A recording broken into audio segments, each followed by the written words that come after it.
Okay, hello stream. Welcome to the Guffshot episode 5, right? Five. Episode 5. Oh, it's episode 5 of Guffshot. Yeah. I feel like there's something like there. Oh yeah.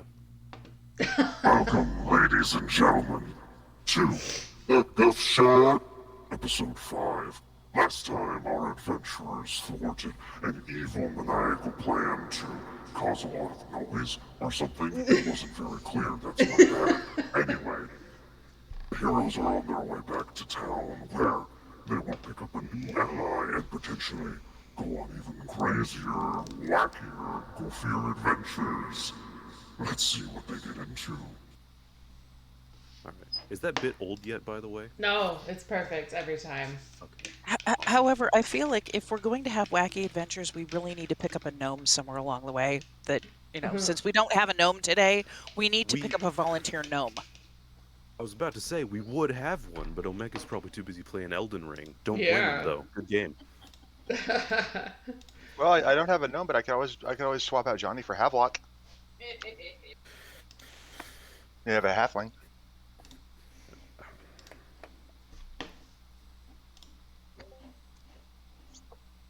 Anyway, Yeah, I was about to say I don't even know how to do the import character sheet stuff. So let's stick for Johnny right now. Anyway, ladies and gentlemen, welcome back to the Guffshot, episode 5, volume 5, whatever we're calling this. I don't even know if this is technically a series, if this is even in the same world. This could be entirely different characters every time, and we would never know, because it's all about timelines, man. Timelines don't make any sense. That's the deep lore here. Matt Pat, get on this. So, our adventurers have just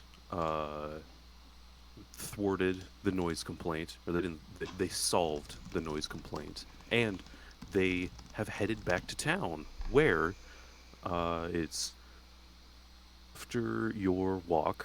It is now sort of getting into those twilight hours of the day, and you find yourselves back in town, where I think you will notice there is a standing sort of near the big fountain in the center of town. There is a rather distinguished looking gentleman who also happens to be a rabbit. Jacob, do you want to introduce your character?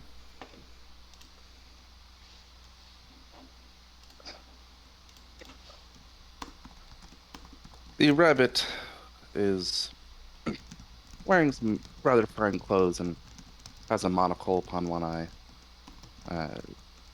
Armored and breastplate, has a rapier at his side. Probably inspecting the notice board. Oh my, very distinguished gentleman. But does he have a pocket watch? No need. Keeps perfect time. And speaking of the notice board, even though the group has not gone over there yet, you can see even in the sort of dim twilight hours, there are some new notices up. You can see some new, crisper, finer sheets of paper, sort of.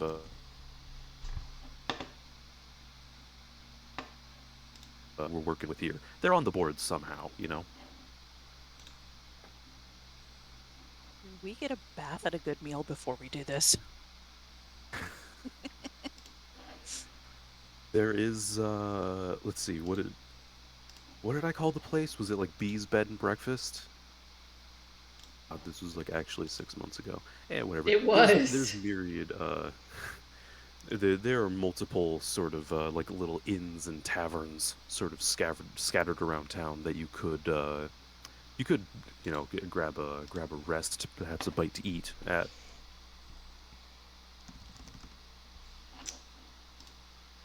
Shall we check the notice board and then maybe go get dinner?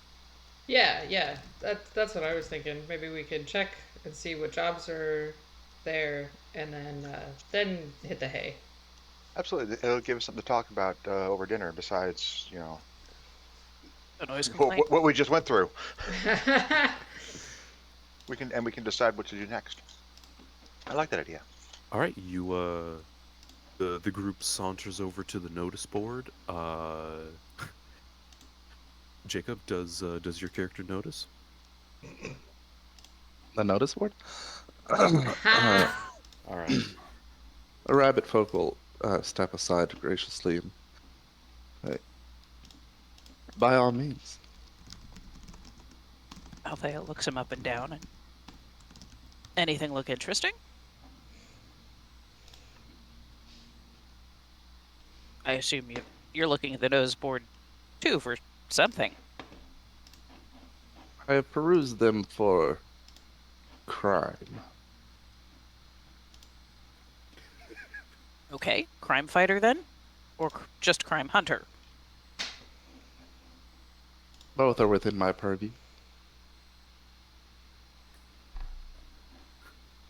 Just kind of So, nods. the delivery on crime was immaculate there, by the way. So as you look upon the notice board, you do see there are still some older notices. The notice for the help with the vampire den is still up there, but you also notice there are a couple new ones. There is one that states help with the highwaymen, and it goes into detail for sort of explaining that there is a group of bandits or highwaymen that are holding up carriages and caravans, sort of a couple towns over to the south. And there's also a notice that says help with belligerent drunk. There is which goes on to detail that a couple towns over to the north, there is a inn that could really use a hand getting a drunk patron out of their establishment. I'm not sure I think too highly of a town that can't deal with its own drunks. Right? I was just thinking that. It's like, man, Does, or maybe he's a really belligerent drunk. It does look like he's very belligerent. As you sort of look over the paper and read the fine print, it starts off very official, sort of noticey, like help with the drunk. This is the reward. It's like 50 gold pieces to help get this drunk out of my tavern. But at the same time, as you slowly read on, it slowly starts to get a bit more manic and desperate. It goes on to say, help. The town authorities are of no use. I can't get this man out. Please help. I will raise the reward, anything. I I will mean, give you my horse. what if it was Ambrose? Do you think that town could do anything about a drunk Ambrose? I don't think I could do Sure, anything we- about a drunk Ambrose. We don't know the caliber of drunk. Oh, goodness. Now I kind of want to see a drunk Ambrose. I Just know, for right? comparison. Where there are highways, there are highwaymen. I say we take up this case and lay it to rest permanently. Oh, okay. So, are you asking us to work with you, or are you volunteering to work with us? Where crime is afoot, it is the lawful against the unlawful.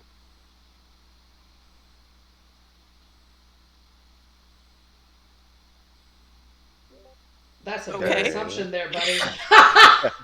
Johnny looks at his partners in crime around there and goes, "Okay."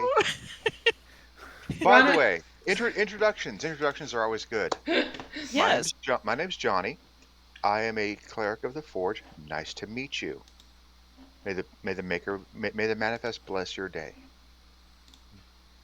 He extends a hand in greeting.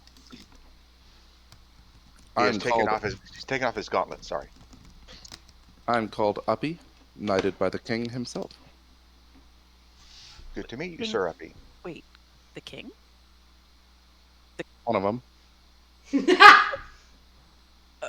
There's probably some king out there that's handing out knighthoods to rabbits. Okay, you know what? I'm not even going to question it at this point. Hi, I'm Althea Elsmar, from the southeastern end of Grescia. Paladin.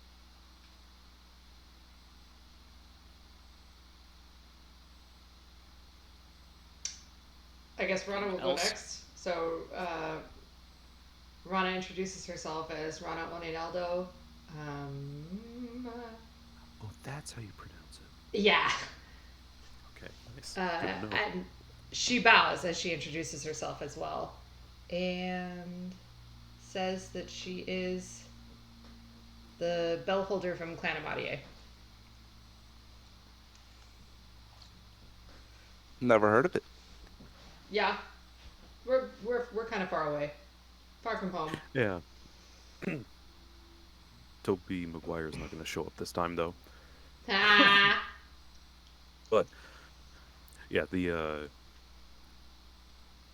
is actually an interesting point. But I sort of in this continent or land or wherever this happens to be, uh, I am not sure if the whole bell holder thing is very widely known. Probably not. It's a pretty local thing. It's a thing. All right. Anyway, as far as the notice board, you still have the vampire den, which I'm sure at this point is burning a hole in somebody's pocket, and then the unruly drunk and the highwayman.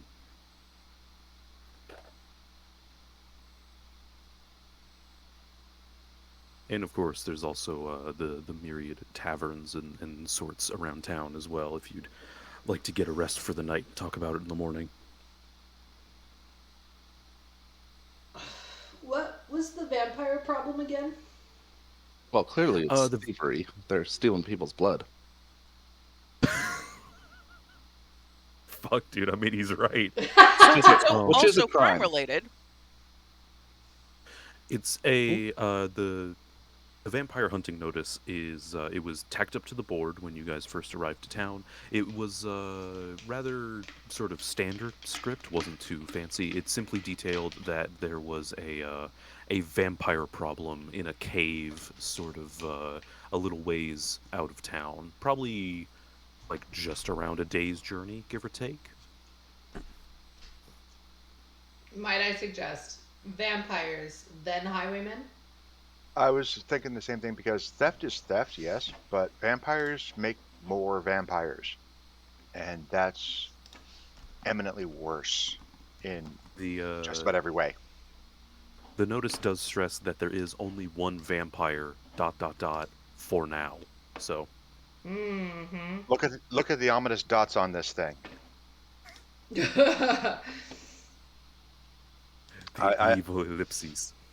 I'm definitely on board with what you're saying, Rana. We should go and check out the vampire issue.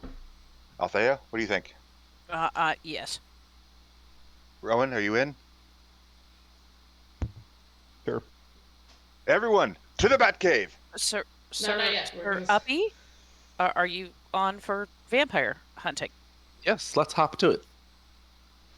Oh, okay, it's gonna be one of these, huh? Shall we start? Since it's about a day's journey away, suggest we resupply in the morning, head out about midday, camp when we're about 2/3 of the way there, and then surprise it during the day the next morning. And if it's in a cave, I have the perfect spell for this too. Oh, I will also, just in case anybody forgot, which I wouldn't blame you because this was months ago. You do also have the vials of liquid silver that you can put on your weapons. Oh that you yeah. purchased from the spider lady. So definitely resupply, prep our gear, etc. tomorrow morning. Leave at about noon.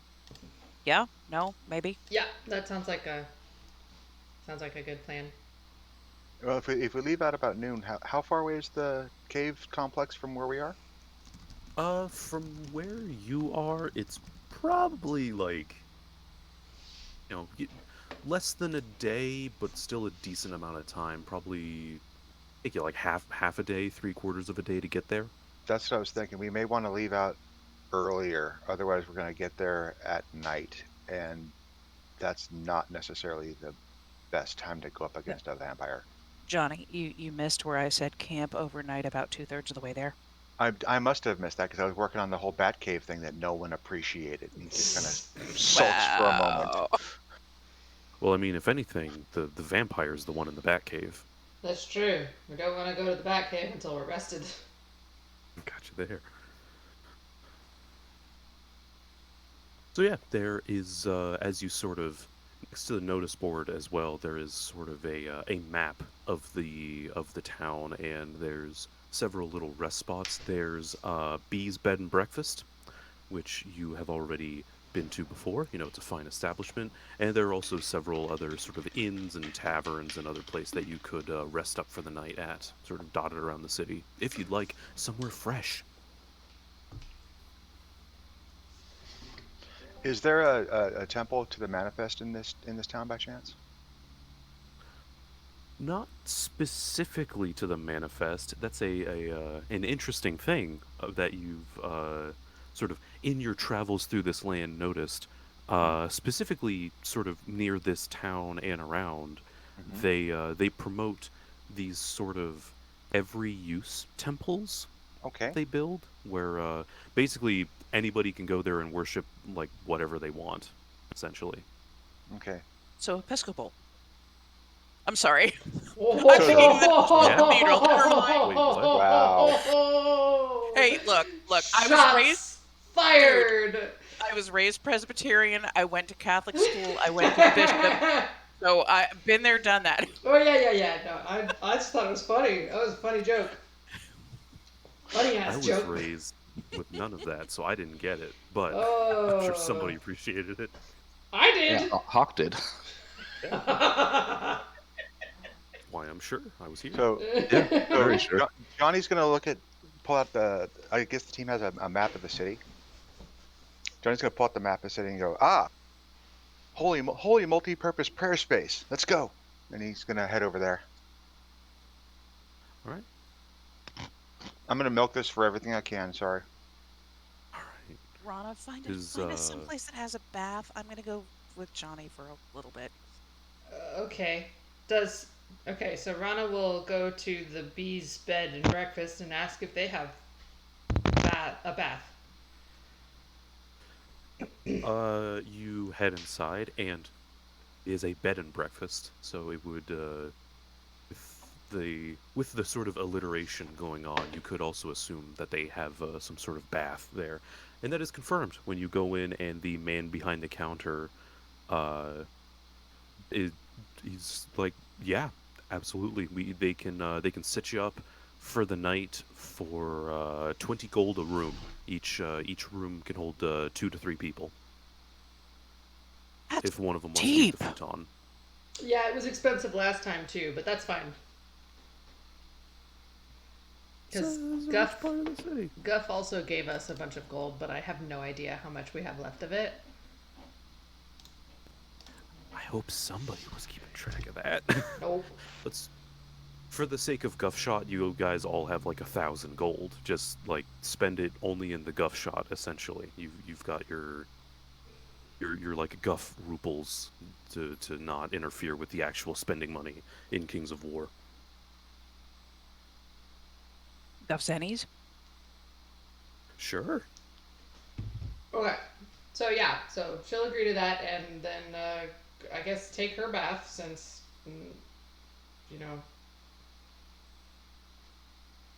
Althea and Johnny are off at the temple. Yeah, they've been through a lot. It's. So yeah, I assume. So who all was going to the temple? Was it just Johnny and Althea, and then everyone else was heading to the bed and breakfast? Sounds good. Okay. So, with Rowan, Rana, and Sir Uppy at the bed and breakfast, good name by the way. Althea and Johnny, you sort of walk down the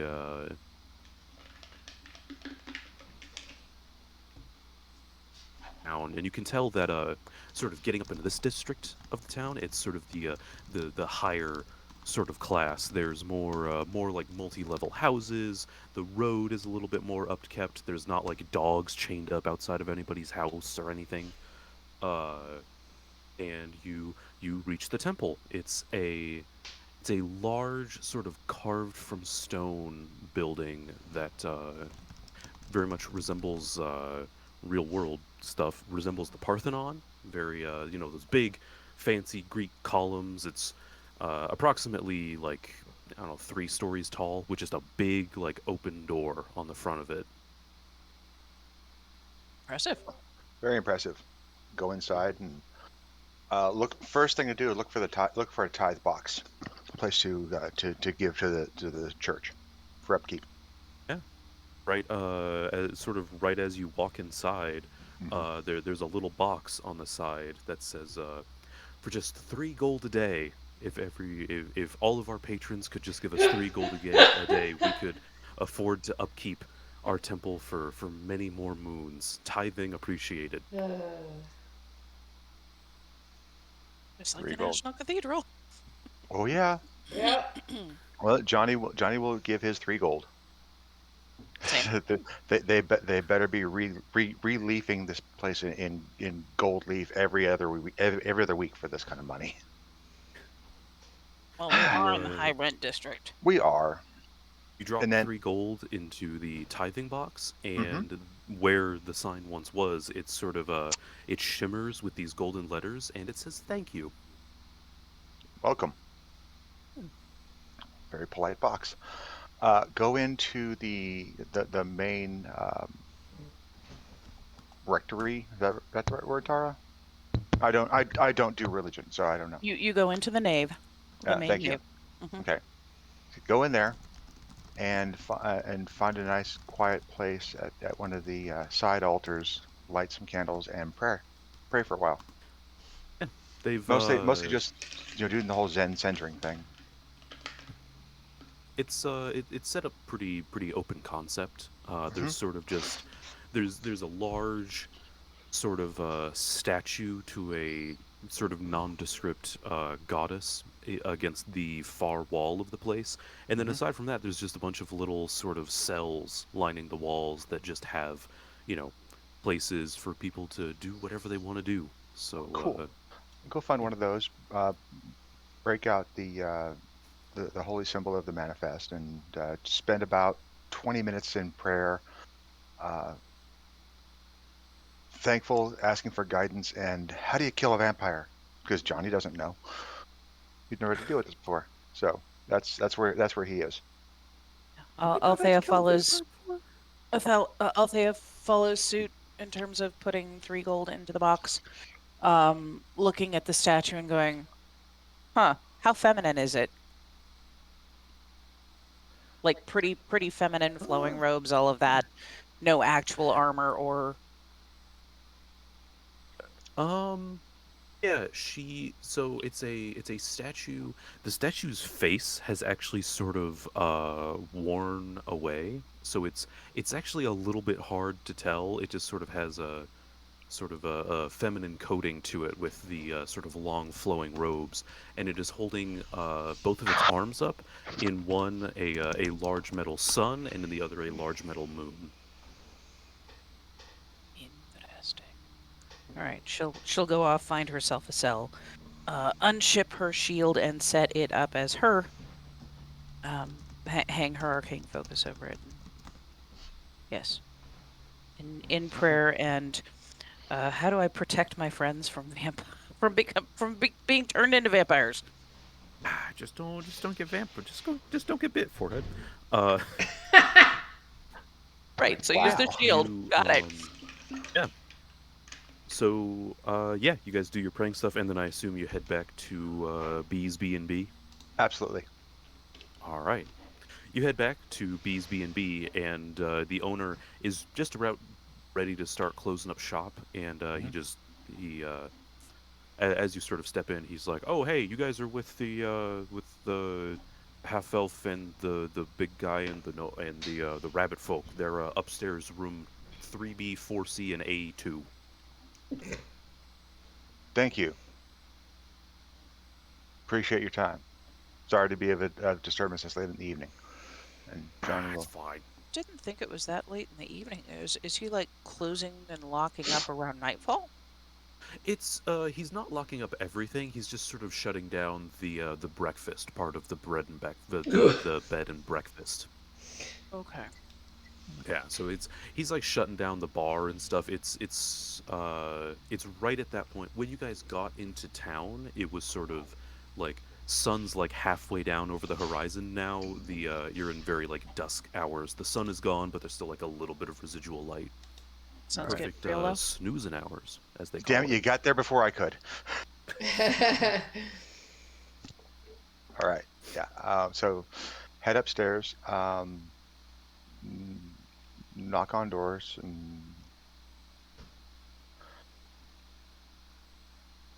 So, what are the sleeping arrangements?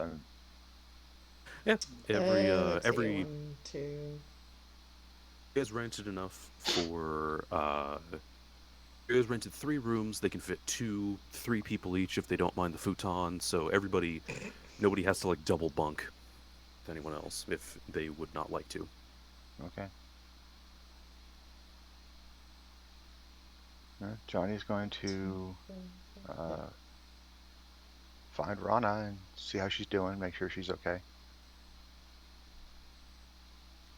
Rana looks very clean. She took her bath. He said, "You look immaculate." How is the temple? Very utilitarian, pretty, but very, very general purpose. Mm. And the upkeep on that place must be wicked because it's for the tithe box recommended 3 gold per person per day. And he just kind of makes big eyes at Rana for a second, going like, "Yeah." That is a lot. Mm-hmm. I'm noticing that things in this town are on the high end for most places we've ever been. It's a fancy town. Happens sometimes, small towns, yeah. Yeah. Where's the bath? Rana will direct him to the bath. Because... Gibbs. Oh. Ambrose, is that you? Yeah, every room also has their sort of side little washroom and stuff. So it's a very nice place. It's got like everybody has like there's no like windowless rooms. Everybody gets mints on their pillow. It's a classy joint. Sweet jacuzzi. Johnny looks in sweet No bath, jacuzzi. apparently. I don't think that's been invented yet. Johnny looks extremely awkwardly at Ron and says, "So are you and Rowan sharing the room? Because you guys seem like a match set going everywhere together." No, he's my bodyguard. I understand that part, but like you're a match set going everywhere together. So is he? It's a logical question. Is he bunking down in here with you? I don't know. He is not. Okay. Do you mind if I take? It looks at the multiple sleeping places. Do you mind if I take that one? Is it okay with you? In the same room? Is that a problem? Johnny looks like completely innocent of any wrongdoing here, because remember, he doesn't get it. Rana will say that she would prefer to share a room with Althea. Okay, cool. And Johnny will go wander off and find Althea.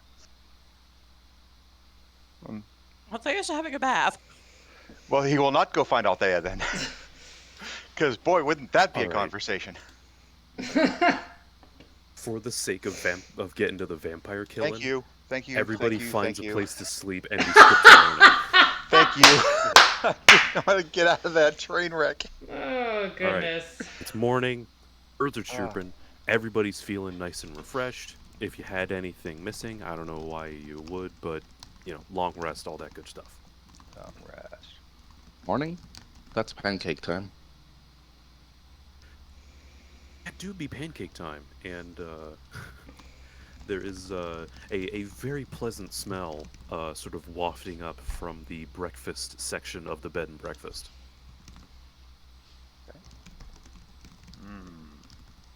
I smell bacon. Eat and get on the road. There do be bacon. You guys, I assume everybody heads downstairs. Mm-hmm. All right, you head downstairs, and the owner of the place, B, he's got a bunch of those sort of behind the counter. He's got those big fancy what is it, like Shogun or Benihana? Those like big like sort of wide flat top grills that you can cook like whatever you want on. Those big griddles. Outstanding. Love those Yeah. things. They're covered in pancakes. He's got waffles going. There's maple syrup. He's got bacon. It's like the whole continental breakfast smorgasbord. Cool. I will have And- sorry. Oh, I was just gonna say. Speaking of fancy, you also, as you head downstairs, you noticed on one end of the room they've got the breakfast going, and on the other end of the room, Lost you. in very shiny armor with a very large trunk. Oh no, not this guy again. Oh, am I? Did I come out for a second? You did, but it's our friend Is it from before. hubris? Yeah. Okay. As you walk down the stairs, he does sort of perk up and wave at you. Johnny will smile and wave back. Said, "Good to see you." Good to see you too, my friends. I don't know what voice I gave for him. It's okay. Oh, you should use the highfalutin Ambrose voice that gets all of our names wrong. I love that character. Oh my. So Johnny will tuck in Very for a. powerful wizard. Yes, very powerful wizard, and yes, Agnes. Very, very Jerome. powerful. Very, very powerful. Magic user. Okay. So, Johnny's gonna as you tuck walk into downstairs, yeah, the man behind the counter, he's like, "Oh, you're awake. Well, breakfast is ready. Just 5 gold, and all you can eat. Take whatever you want."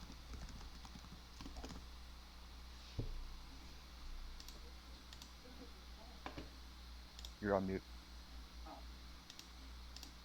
Yeah. So breakfast isn't included with the bed and breakfast. Johnny looks a little bit perplexed at the moment. Oh, you buy the bed, and then you buy the breakfast. Only 5 gold for all of you. Ugh. Okay, Johnny will hand over 5 gold because that's just how he does things, and he will sit down and have a humongous Heinleinian breakfast. Oh yeah, it's piled high. They got eggs, they got bacon, they got Canadian bacon, they got big old slices of ham, they got waffles, all that good stuff. We're gonna attack this thing alphabetically. So, And that's me. I assume everybody mows down on some Yep. breakfast. We eating. Yeah. Good They times. eating good. Eating so good, in fact, everybody gets 5 temporary hit points. Oh yeah. Outstanding. Okay, so that's Because on this guy top. can cook. Let's see. Long rest. And then Some good breakfast. Some good breakfast. Chef Tasty. Revolio helping him. It's Gordon Ramsay in the background yelling at him. wow. All right. So how are we going to silver our weapons? There he is.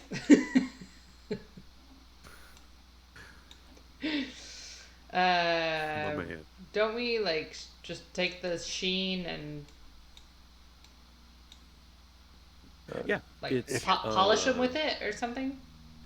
Yeah, as far as you can tell from the instructions on the bottle, you just have to pour the liquid silver over the weapon, and it will enhance the weapon for extra undead killing. But it usually only lasts for like a couple minutes, right? Or a minute. Yes, the So we don't want to do I that yet. forgot exactly what it was. Let's say it lasts for like 2 minutes.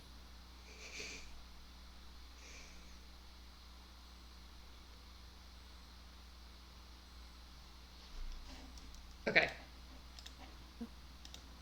So you have finished up breakfast. I'm sure you've left a lovely tip for all that temporary hit points. You better, you monsters. But and yeah, you are ostensibly ready to head out from the looks of it. All right, so Let's, as our new friend says, hop to it. He do be saying that. you do be, and mosey on out the door. Yeah. Is our friend the salesman still there after we're done eating? He is. You actually, it's actually a little bit hard not to look at him because his armor is so big and fanciful and opulent. It is reflecting a lot of light, and it's as he's sort of turning his head around.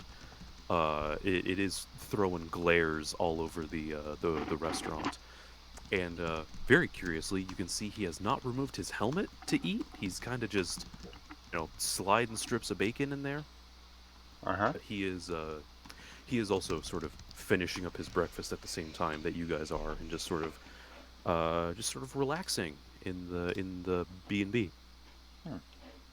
Like we're off to, and Johnny will converse with the team over breakfast. Like, do we want to see if he wants to go with us? No. No? Okay. I'm glad I asked. Glad I asked. Why so vehement, Rana? He was kind of a pain last time, and his stuff was way too expensive. Remember? True. Seems more of Okay. a hassle than we need. Okay. No worries. Like, if you guys want to see if he has stuff that you want now, that's fine. But I don't think he needs to come with us.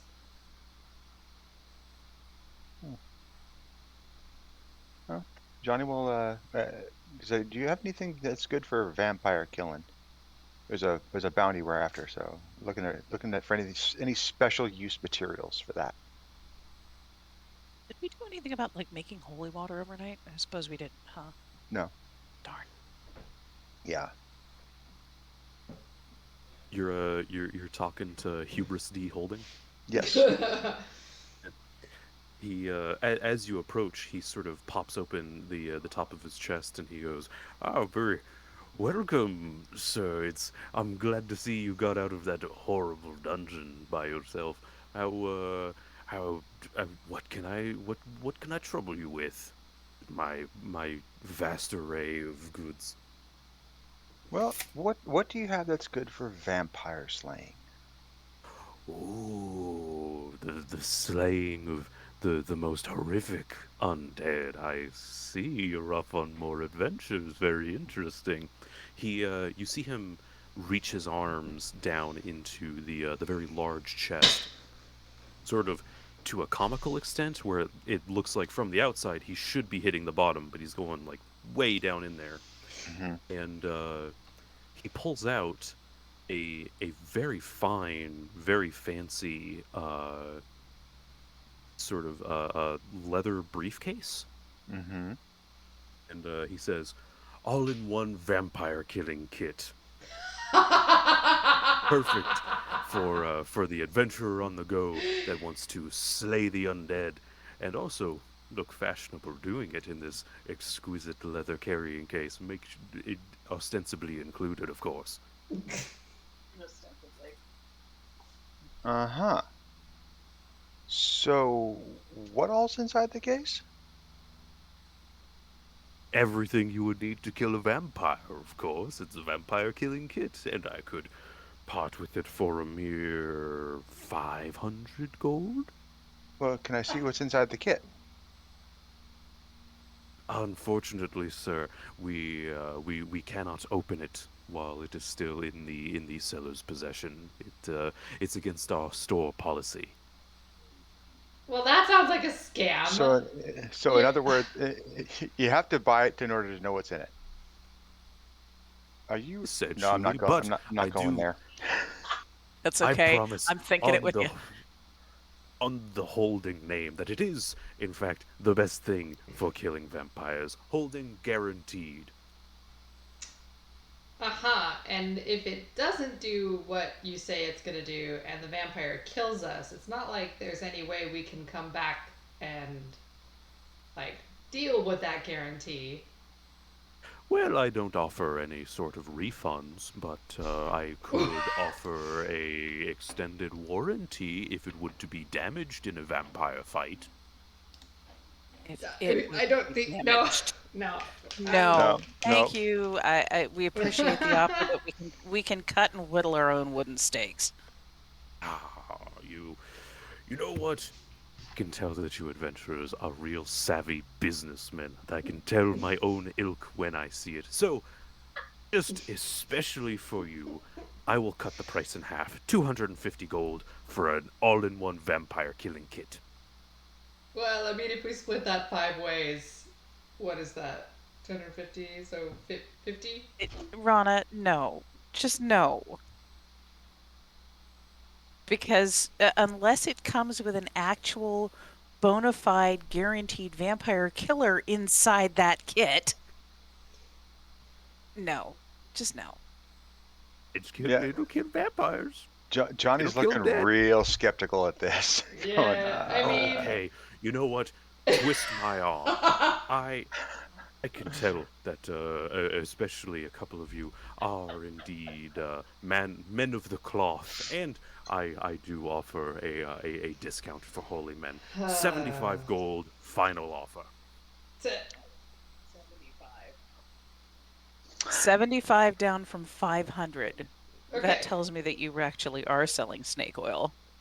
Okay, twist my arm again. 150. just went back up. I love it. Nope. Have The a good haggle? day. Have a good day. And Johnny will step away from the used car salesman. Wow. The used Edsel goodness. salesman. Yeah. I did actually kind of want to see what was in it. That's the only reason. I was like, well, if we do split it. It's a Pinto. The trunk will explode. Probably. And so you go, the wheels are going to fall off and roll over the vampire. And he tosses the case back into his large trunk and shuts it. All right. Just unceremoniously tosses it in there. Yep. Okay. Yeah, time to go slay us some vampires. All right. Torch the bloodsucker. So, according to the map of the town, the most direct way to get over towards where you need to do the vamp killing is eastward of the town. It's, as I said, about half a day's journey. As you walk over to that side of the town, though, you do see that there is a cart service. For a mere 5 gold, they can take you anywhere in the county. Great. How about let's do that? It'll let's- shave off a lot of time. We don't have to camp overnight. Yeah, I agree. If I was going to if make you were to s'mores. take the We can make s'mores over the burning vampire. ooh, vamp s'mores, it's like make it like gamey probably. But you, if you were to take the cart, it would cut your travel time in half. So you would Cool. get there in like 5 hours. Great. Okay.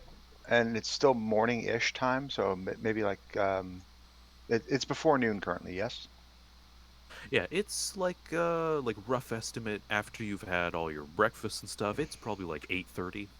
Okay. Cool. So yeah, we'd get there right pretty around early in the morning. 1:30, 2 o'clock in the afternoon. Beautiful. Beautiful. Okay. Well, I got breakfast. Okay, Rana will. I'll get the cart because, you know, as much as I was advocating for camping, I don't wanna. Valid. If it ain't clamping, it ain't going.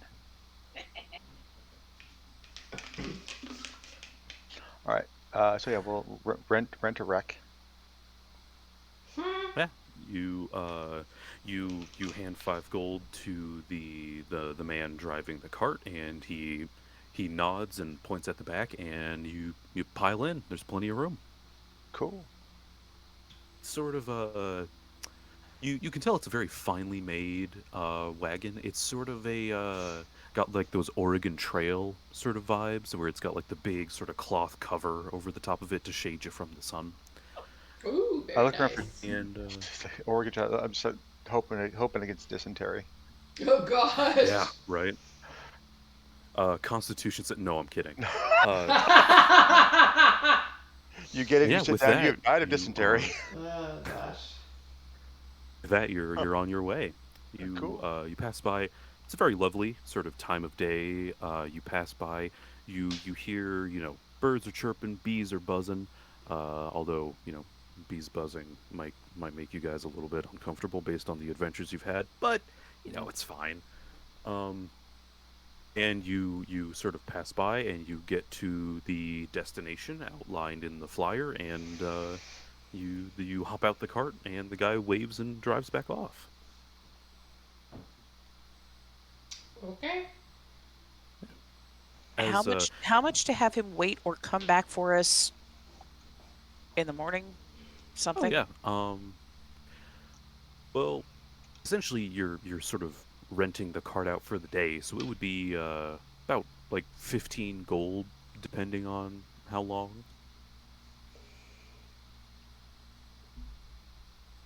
Hmm. We have him just pick us up in the morning, or what do how do we want to deal with Yeah, this? you can arrange a pickup service for just another 5 gold, where he'll head back to town and then he'll head back out to this spot tomorrow morning. Sounds good. Let's do that. All right. You pay the man, and then sort of looking around your destination, it's a very nice, sort of pleasant, foresty area. Very some nice sort of mix of like aspen, birch, and spruce trees. It's very very classy, very nice. There's a nice wide dirt path going off of the side of the road, and you can see down the dirt path a little ways, there is a man sitting on a barrel.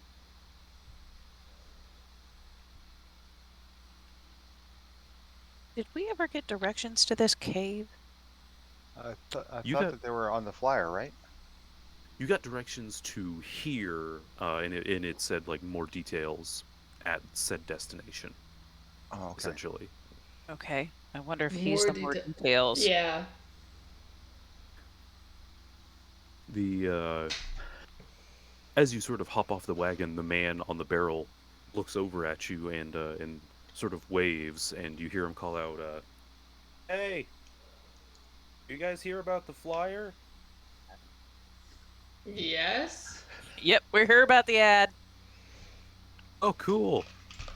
The the couch did get sold, but I still have a vampire that needs killing if you're interested. The couch got sold. There was a wait. There was a Jo- couch for sale. Johnny looks really depressed. Like I had a place for that couch. You missed out on the cat. Snooze, you lose. Took too long getting to the vampire. All right. Yeah. Althea You solved the smacks noise your arm and complaints. says, "You kidding me?" What? Yes, Tell me we're here to as kill the vampire. Yes, we are. oh sweet. The man hops off the barrel and walks up to the party. He's probably like early 30s kind of guy. He's this he's got sort of brown shaggy hair and a bit of a like 5 o'clock shadow going on, and his left eye is covered by an eye patch, and you can see on his belt he has a very large crossbow, and on the other side of his belt you can see holstered several wooden stakes, and he says, "Hey, my My name's Derek. I'm a professional vampire hunter. And I'm looking. I put the ad in hoping I would get like maybe one or two adventurers hoping to help me out, and my cup runneth over, as they would say. He says, sort of looking around at all of you. Okay, if you're a professional vampire hunter, what do you need us for? Bait? No, uh, I. And so at that, he sort of looks a little bit bashful.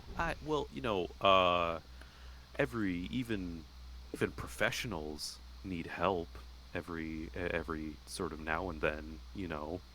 How many vampires have you killed?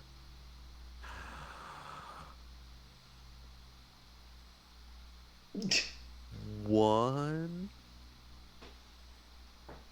Did you get paid for it? No.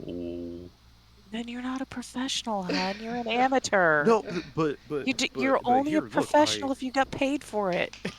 no, but I'm certified. See, and he reaches into his pocket and he pulls out a deed of paper that does indeed it has his name listed and it has his credentials listed as professional vampire hunter. That's amazing. Althea kind of cocks her head at that and goes, you know what? Given what my papers say and the fact that they were just handed to me, I really can't. I have nothing. I got nothing. I can't. I can't gainsay this. Okay. Really quick, What do you need us to do? Really quick, I assume Rana probably has the highest passive perception here. Probably. Oh, Oh, Oh, oh. Sir Uppy apparently does. I have a 19. Mine's Oh no, it is Rana. mine's She's got really good. 22. Well, both Sir Uppy and Rana, as he sort of holds up the paper, everybody notices that it does have his name and it does say professional vampire hunter. You two notice, though, in the fine print at the bottom of the page, it does say a product of the Holding family. Oh no. My goodness. Oh, how much did you pay for that kit? Pay? I didn't. He shoves it in his pocket bashfully. I didn't pay for this. I'm because I'm a vampire hunter. Okay. Oh, okay. Look, you guys want to help me kill a vampire or not? Yep. We're That's here to why kill a we're here. vampire. It leads to 100%. less crime. Oh, really quick, I- Guff. I sent you a whisper. Oh, yeah. Oh, okay. No, Okay. he is not. He is a living man. Great. You do. Hey, no, never mind. What's like the range on that? Out of curiosity. 60 feet radius. Okay. So yeah, you don't really get any bad vibes from this guy. The main vibe you get from him is he is very much in over his head. Yeah. Just based on meeting him, Yeah. you can tell this guy hasn't seen much adventuring, especially since he is mainly wearing just sort of like farmer's clothes. He's got a cloak around his shoulders and a sort of simple shirt and some rough sort of burlap denim coveralls. Nice. All right. And a bandolier of steaks. And a bandolier of steaks for the low price of 500 gold. Yep. Anyway. Yep. Does he? Rana will ask him if he wants to lead the way, or if he would like us Yes. to go first. I've been tracking this vampire for probably like 5 days now, give or take. I tracked him over to this cave. That's just a hop, skip, and a jump over here. I can show you guys. Okay. Speak in your language, Sir Uppy. All right. He if you guys all want to, he starts leading you. Yep. He leads you through the woods for about 10 minutes, sort of intermittently cutting like through the brush to get through to like other trails and stuff. Uh, you do notice, however, as you get sort of deeper into the woods, all of those nature sounds that you were hearing start to slowly sort of peter out uh, as you get deeper into the woods until eventually you don't hear much at all, and you sort of crash through one final bit of brush to a large cave opening. Stands about 15 feet tall, just this big sort of stone cave in the side of this large sort of rocky formation that you couldn't really see over the treetops.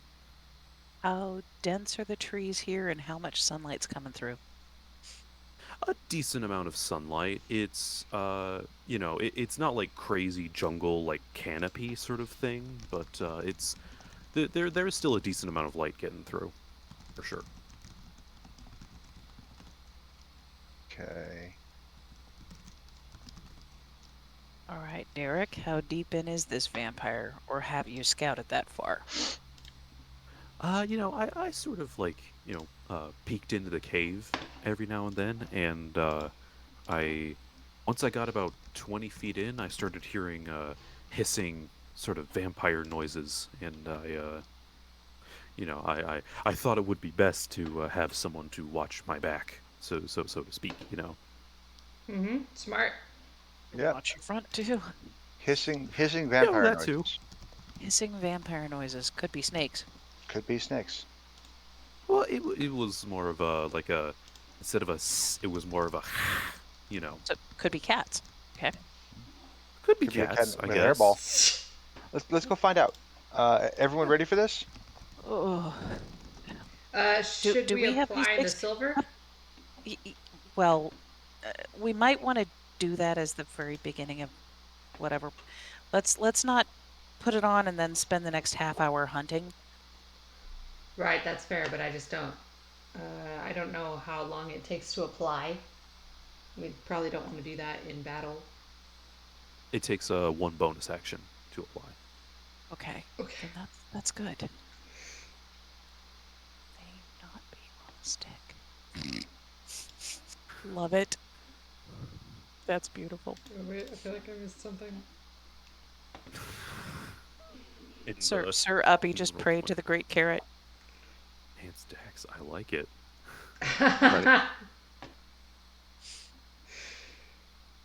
Very, All very right, it is about one, give or take, like 1 o'clock in the afternoon, and the cave is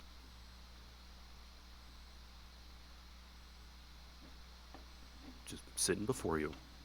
All right. Derek sort of fumbles a little bit with his belt, but he does unclip the crossbow and puts one of the stakes in the crossbow and cocks it. What? Derek. Mark. Yeah. That's not a crossbow bolt. Wait, does Unless this that crossbow's designed for those stakes. Right. Is that what it looks like is going on, or does it look like Yeah, this kid should be putting a bolt in that crossbow? Bow. It does seem like the crossbow is a little bit modified to have Okay. a bit more, like a wider receiver to fit like bigger, heavier ammo in it. So yeah, you can assume based on the Hubris D Harding guarantee, the stakes in the crossbow were probably a package set. Okay, then I would retract that and go. Oh, that's really impressive. Oh, maybe that's 75 gold. Oh. A stake thrown crossbow. That's kind of. I could make one of those. Oh, Yeah, Okay, but how long I- would you I- have to have? And I don't think we're doing that right now. an hour. Yeah. But no, Ben- not right now. Spent half my life savings on it, but I'm gonna get even more life savings after we kill this vampire, right? Eh? Yes, Gonna indeed. save more of your life, sure. Yeah. All right. So torches, because some of us can't see in the dark. Sure, why not? Or I could just Or I could just cast light. I was gonna say, That's I not think the- Rana just cast light on herself. Wait, do I even Yeah, have but- the light cantrip? I've got the light. I've got the light cantrip. I can cast it on my armor. Okay. Well, but then you're lighting yourself up as a target. If we have torches, we also have something actively burning to throw at this thing. And vampires, well, most things don't like fire. Mm-hmm. Okay. Most things do not like fire in my experience. All right. So who's carrying the torch? Derek. Think you're volunteering. Oh, okay, he says, and he holds out a hand for the torch. John will reach into the bag of holding, pull out a torch, and hands it to him. Pulls out the, strikes it, lights it, and says, "Just stay behind me. Don't set me on fire." Got it. So it sounds good. All right. And Johnny put on his helmet, visor down, shield up, Mace of Undead Slaying out, and let's go in and get ourselves a vampire. All right, you guys head into the cave. Yep. Althea's behind Derek. I'm going to look around to see if I can spot anything like an alarm trap or something, like a tripwire trap, to let anyone who's in the cave knows there's someone coming through. Give me a perception check.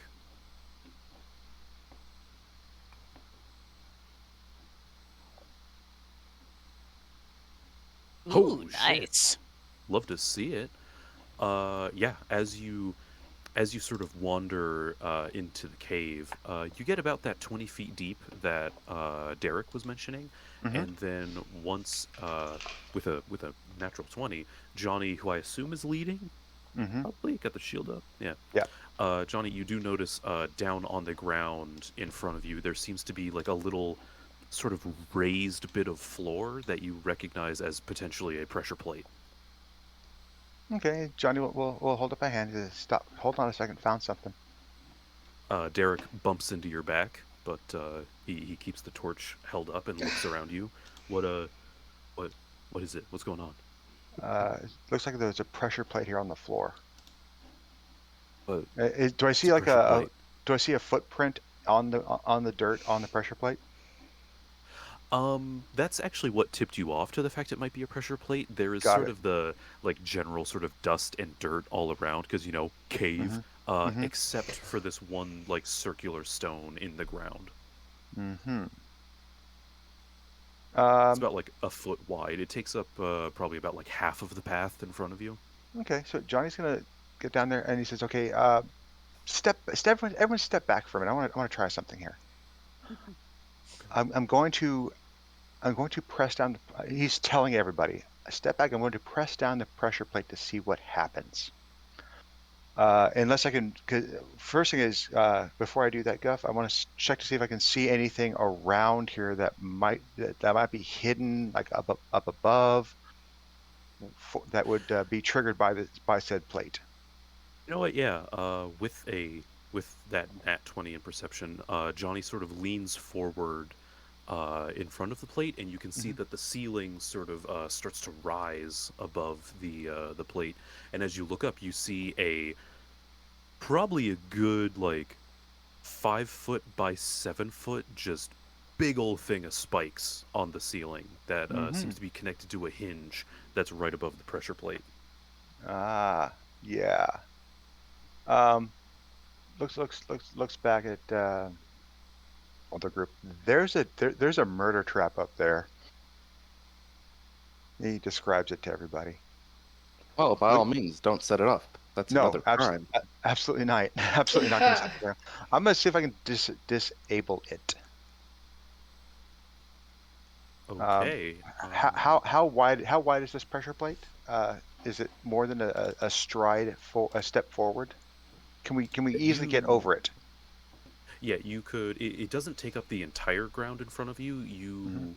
Johnny could probably step over it, and then the smaller folks in the party could probably just step around it. Okay, so I will clear the dust off of it so that we can definitely see this thing nice and easy, without setting it off. And then say, Glad you clarified. yeah, without setting it off, and then it's okay. Don't step on that, and let's go around it. Okay. All right. Sounds good. Head. Here's a grand idea. Hmm. Althea reaches down and, without putting any weight on it, casts light on it. Nice. Yeah. There is now a glowing flat rock on the ground. Nice. Yeah. Yeah, because you can only cast light on one thing at a time. So, but good And call. All right, so assume move. everybody. Hmm? I assume everybody steps past it and stuff. Mhm. Yeah. Mhm. Nice. So we keep going. You keep on heading in. The passage goes along for another like probably 50 feet or so in just Mhm. this sort of curving, meandering sort of tunnel formation. That at certain parts it does get a little bit claustrophobic, with some of you having to step sideways in order to sort of squeeze through the walls and stuff. There's especially Johnny and Rowan, the more like the bigger fellows. You're probably your your armor is probably scraping against the walls at certain places. But as you sort of get a little bit deeper into the cave, you do hear what sounds like a deep and very sinister hiss echo through the cave. Okay. Derek turns back to the party and says, "See, I told you." Well, it's a good thing you stopped when you did, or you'd be back there, or you would have been very dead. So yeah, that has saved your Appreciate it. life. Yep, that has saved your life. Let's. And Rana, is your undead sense thing, is that just like going in the background, or is that a thing you have to activate? It is passive. Okay, yeah, it's you're starting to get those vibes. You're starting to get some vibes that some undead are nearby. Okay. Not just one. Eh, is it specific how many? That is an excellent question. One second, let me check. Okay. Um, It really should be, don't you think? how many? No.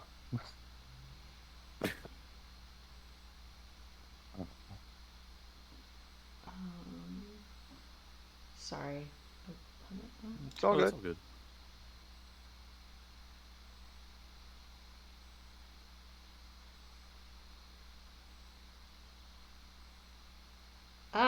It doesn't say. It doesn't say. It just says I can sense the presence of the undead. I know in Kings of War, Okay, Jacob has ruled that I can like sense how many and where they are in relation to me. Oh, okay. Yeah, you in that case then, for the sake of canon, because I care so much about that at the Guffshot,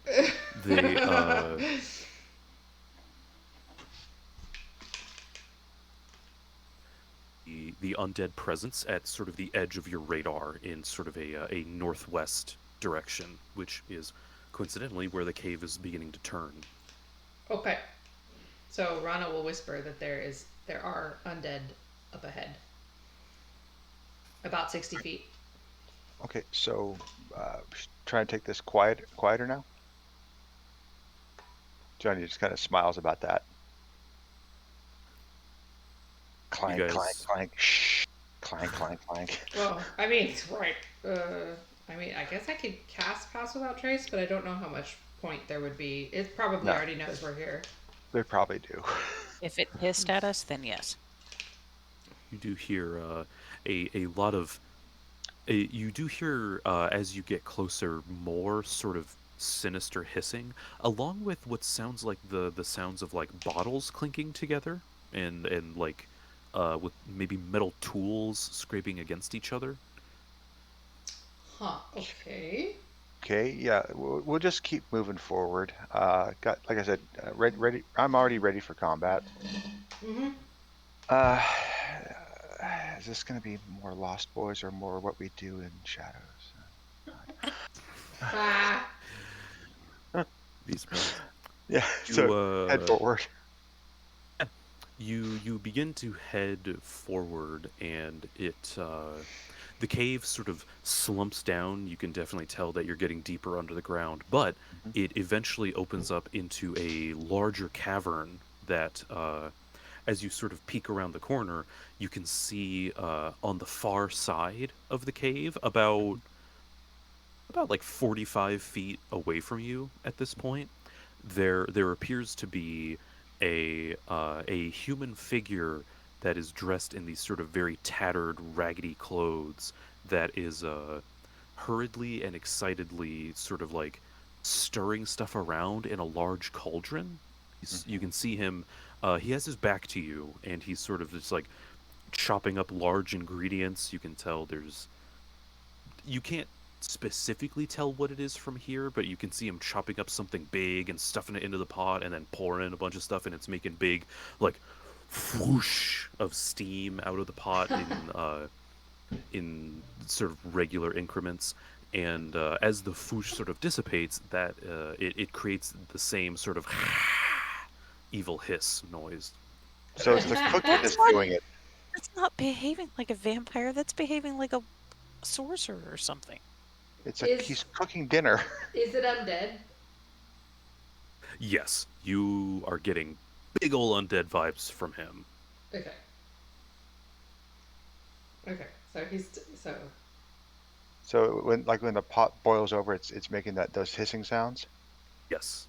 Got it. so it might not be a vampire, but it is undead. Right.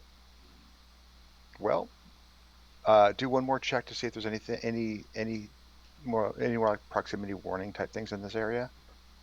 All right. Anybody that wants to check for traps, give me a perception check.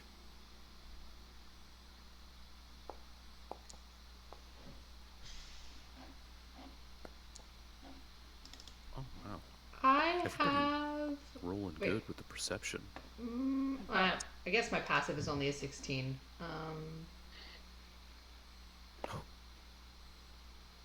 Only. It at this point doesn't really matter. Okay. So based on those rolls, you can definitely tell Sir Uppy and Johnny uh, both notice, or actually all three of you notice that sort of right in front of you at the entrance to the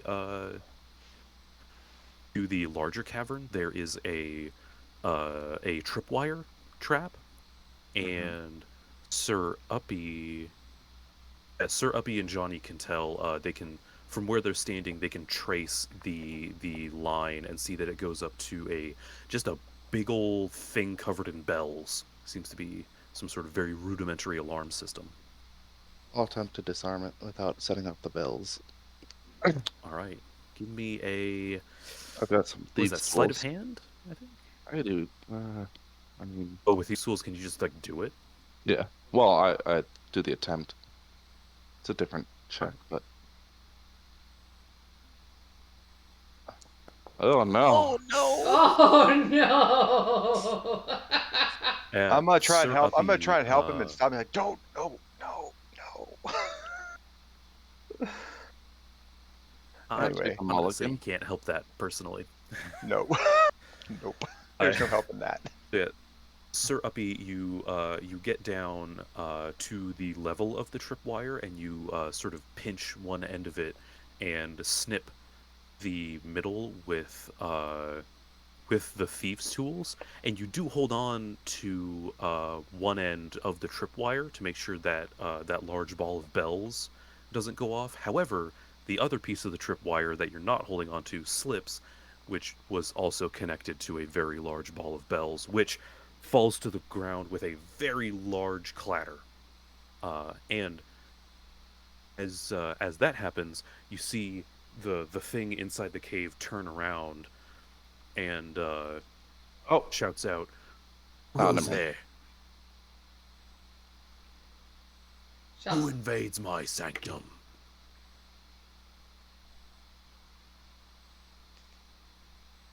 Sir Uppy, Avon Knight of the calling. King.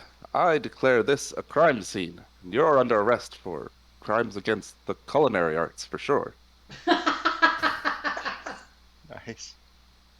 See the undead creatures sort of look around and say, Nobody's gonna stop me from getting back to where I belong, especially not a rabbit. The only crime scene here is gonna be your bodies on the floor.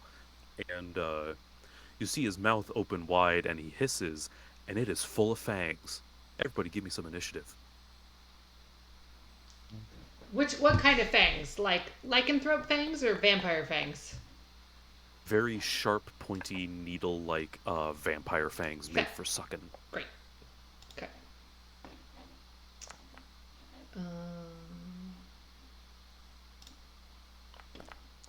Jeez, Rana, you just can't help but roll like Wait. crazy numbers. So he's trying to get back where he belongs. Can we just help him in that? Get him out of here? No. He No, actively that's wants bad. to kill you. Yeah, that's a bad idea. And Rana Probably wants to because kill him. Evil we thing. were harshing on his cooking. Evil thing. Kill the evil. Got it. Oh Well, my For goodness. Rana, it's For he's the evil undead. kills you. So.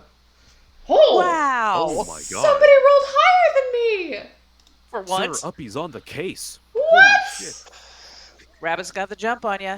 He Got a rolled a plus 15. Got a plus 16 to initiative, dude. What the actual fuck? Time is afoot. You must not tarry. Oh my god. I love it. All right. Oh my god.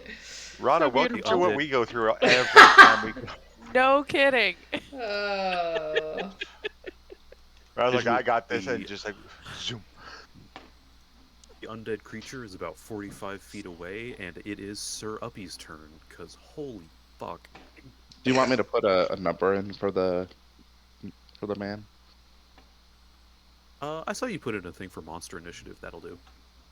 Oh, fair enough. He do be a monster, though, so I assume.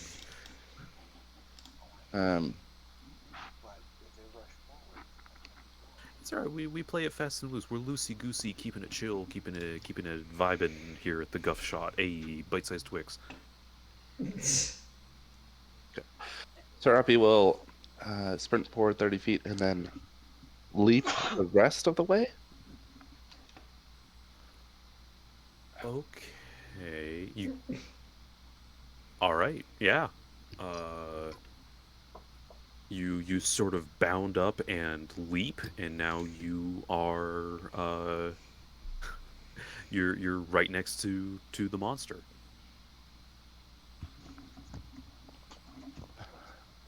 And then I'll try to give him the rapier. See how it All goes.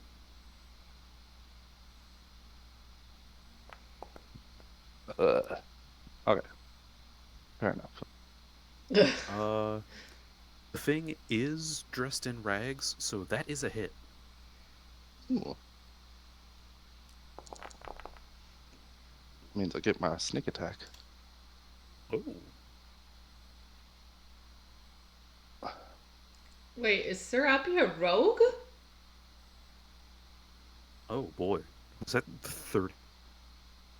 Wait, 23 damage. 34 damage in one attack? Yeah. Damn. All right.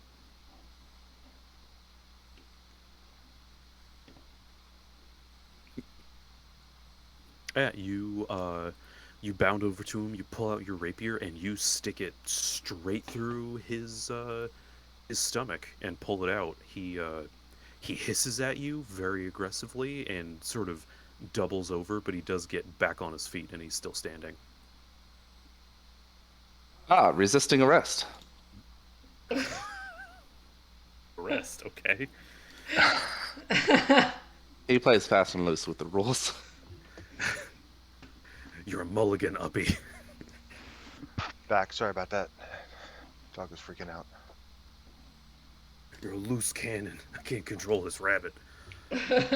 Now, that is Sir Uppy's turn. It is Rana's go, which I think is like the first time she's gone second in like years. It's been a while. It has.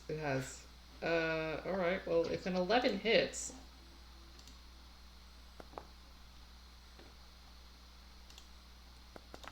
Are you going to move at all, or are you just going to stay at the mouth of the cavern? Oh, I'll sidestep a little bit. It like not getting closer to him, but I'll sidestep to get out of people's way. Okay. Yeah, I assume like at the front of initiative, probably everybody just like floods into the cavern. I'm not going to make you guys do like sidewalk salsa to get out of the cave or anything. So yeah, that was that 21 was to hit. Yeah. Yeah, that hits. Believe it or not. But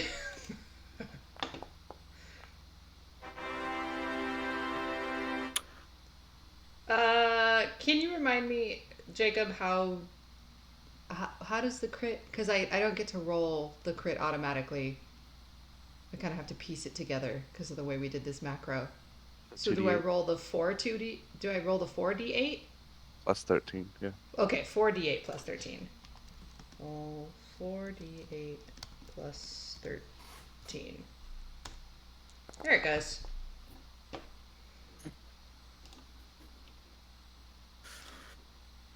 Oh boy. Okay.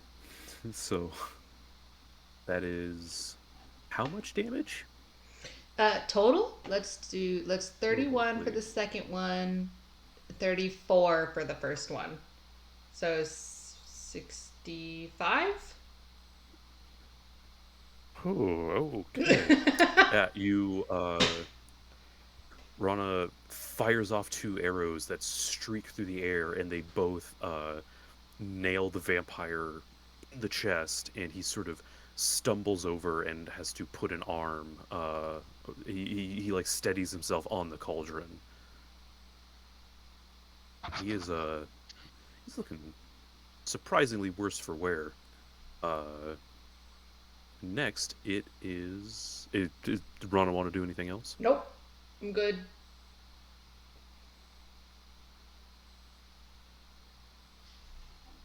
Oh, hello? Yeah. Hello. Hear you now. Hear you now. Oh, okay. I'm Okay, good. did I cut out there? My bad. I don't No, know who cut out. Somebody did. All right, somebody's cutting.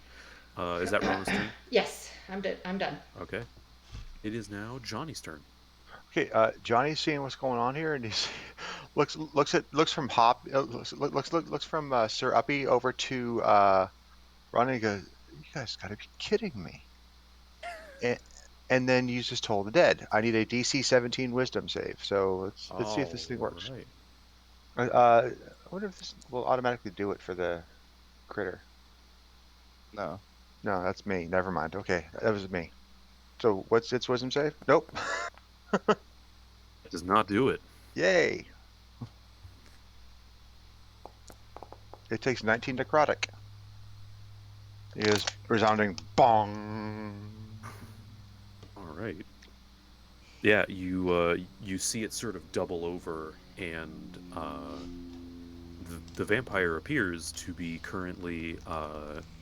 After that, he sort of stumbles over and falls off the cauldron, and just sort of falls into the fetal position next to it. But it's still twitching. He's still twitching, but he's looking very worse for wear.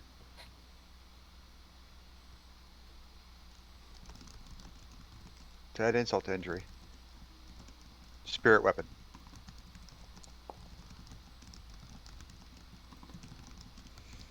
.23 to hit. That'll do it. Another 12 damage. The spiritual weapon summons and stabs the vampire in the side, and you hear it like sort of hiss and shriek in sync with the sort of large plume coming out of the cauldron. And as well, you can see as the vampire sort of slumps over onto the floor, the cauldron was sort of emanating this sort of reddish light, and now it seems to be sort of flickering into this sort of purple hue.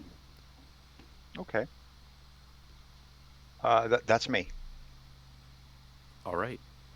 Next, it is Althea. Yeah, and I feel like whatever I do is going to be completely anticlimactic. How far away is he if we came pouring into the About room? 45 feet if you're 45 standing at the cave entrance. Because I can either bonus action to Misty Step or I can bonus action to put that silver stuff on my blade. I will point out that Yeah, nobody let's- else has put the silver stuff on their blades, and he No. seems to be almost dead. Yeah, So the silver stuff might not be necessary. might not. Then again, what the heck is going on with that cauldron? I don't know. That's a good question. Right, so taking my movement and then Misty stepping up on him and giving him a couple of good whacks with the longsword. Really quick, Uh, Misty Step and that's like a teleport move, right? kinda, yeah. Okay. It is a spell. All right. Yeah. Can I can just I can I get flanking on him with Sir Uppy?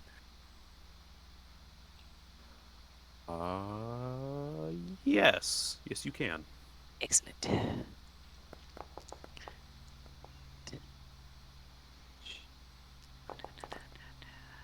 And let's do that again.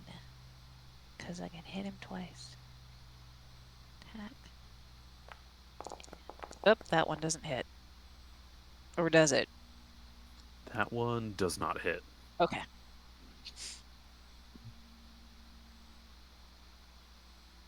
Then that's That me. that first one definitely does though. So yeah, you come at him with the longsword, and the as the sort of radiant energy of the sword gets close to the vampire, you can see it sort of its skin sort of hisses and starts to burn, and you chop into him and you straight up whack off his arm with one just big ol' swing, Oh, which is sent flying across the cave. can I throw a divine smite on him or not? Let me check.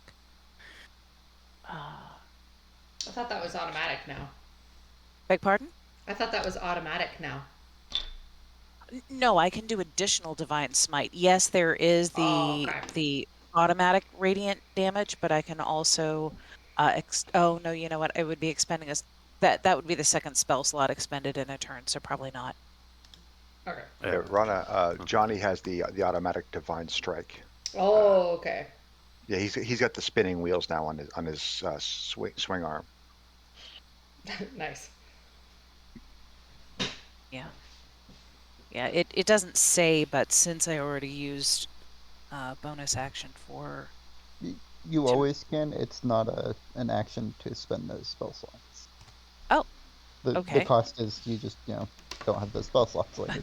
Right. Okay. In that case, let's do divine smite, and I'm gonna upcast it to level 2, which gives me 2d8 for a first level, so 3d8 radiant. 6, 8. 1, 2, 3. That's 18 additional radiant. Oh wow. Yeah, you with that additional radiant damage, you see more of his skin sort of start to fizz and burn, and the arm that you cut off just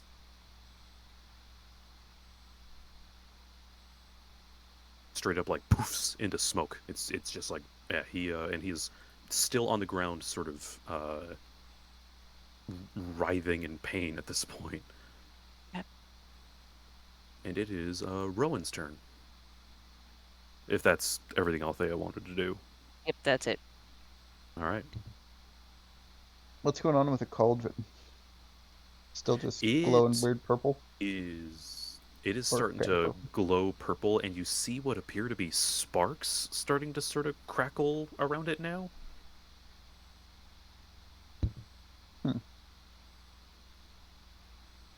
Oh, I'll deal with that when it comes up, I guess. I'll just mind sliver as per Alright. usual. So I'll need an intelligence save from it. Okay.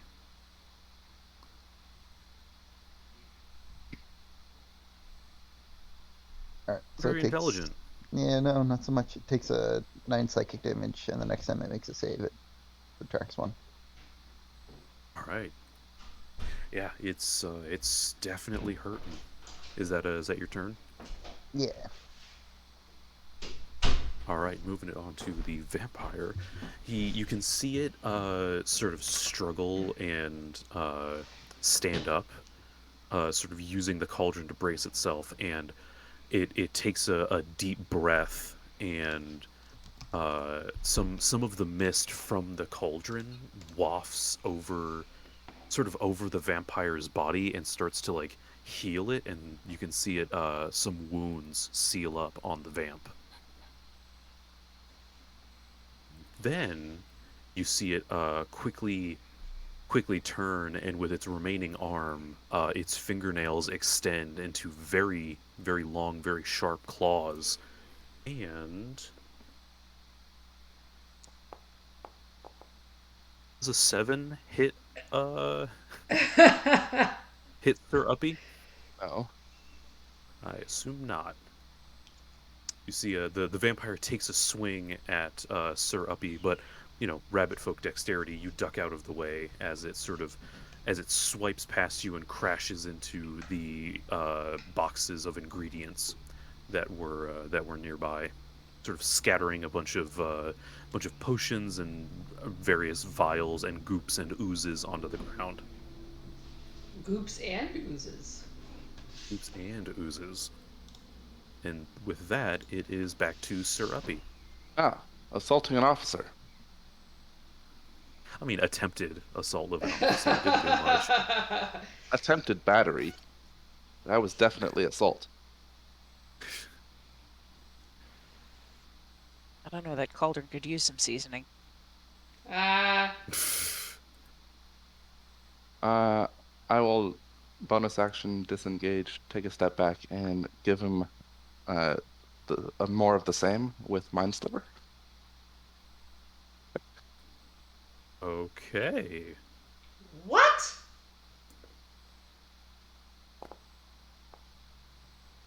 Doesn't do it. Takes 9 psychic and has -2 on his next save. Oh, that's right. Okay, he wouldn't have made it anyway. But yeah, dang. You see them. He sort of recoils and clutches his head as you cast the Mind Sliver, but as you do, more smoke sort of billows out of the pot, and you see the vampire inhale some, and he's starting to look a little bit better and sort of stand up straighter.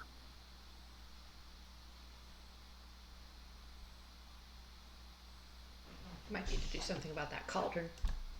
And with that, it is Rana's turn.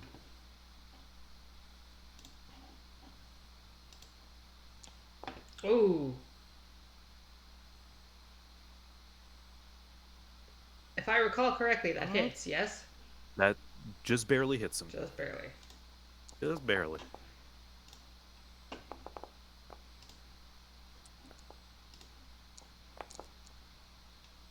Two ones. Well, Okay. yeah, you. So we've got you 43. Yeah, you fire another arrow, or another couple of arrows into the. Oh, you cut out, Guff. His arm, but they both stick in and go straight through. Oh, you fire the arrows at the vampire, and he sort of raises his arm to try and defend himself, and they just go straight through his arm and into his chest, and doing some damage. But you can see more smoke billows out, and he inhales more of it, and you see the wounds in the arm left by the arrows as they pass through close up.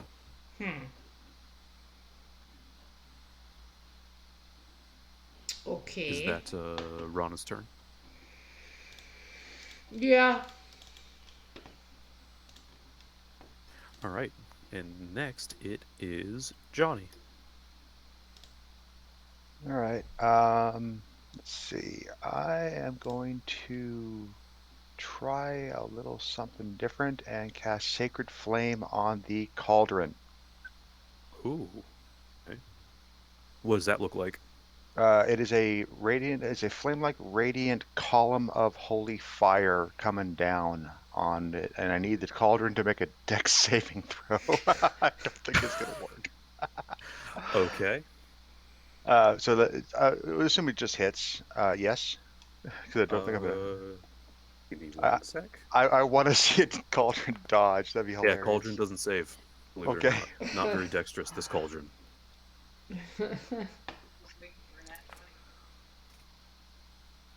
So what I'm trying to do is weaken the cauldron's fit structural integrity to hopefully like burst it and make the stuff go everywhere, or ruin what's inside of it.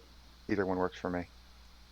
Yeah, you fire down with the sacred flame. Just Mm-hmm. this, as far as I understand it, like beam of fire just comes down from the sky and into the cauldron, essentially. Mm-hmm. And as that happens, you see it start to like bubble and writhe and churn more violently, and turns this sort of deep, sort of seafoam blue-ish color. Okay. And as that happens, the vampire's eyes widen, and he goes, What are you doing? You can't. Don't you do not mess with my my only way home." And see, quite suddenly, he lashes out and attempts to swipe at Johnny with his claws. Johnny's 45 feet away. Was he? Uh-huh. Johnny never moved. Oh, that's right. It was Althea that missed. Okay, never mind. It's okay, man. It's just he's angrily He gesturing at Johnny. he angrily shouts at Johnny. Yeah, I'd just I- roll with it. That'd have been tight as hell. That would have been that really that cool. would have been kind of tight. Just give him Mr. Fantastic arms. Burn. Bonus action, we're going to engage the spirit weapon again. Okay. Um, What are you hitting with the spirit weapon? I'm hitting the bad guy. Okay. Yeah, that is. Let's put the template on the board. Oh god, what's the damage on this thing? Because it's. Sorry about that. Give me a second. It's all good.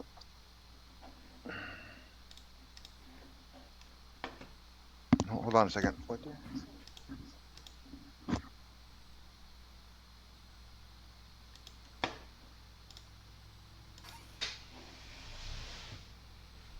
No, it's going to make me cast a spell again, and I don't want to do that. I just want to do the damage from it.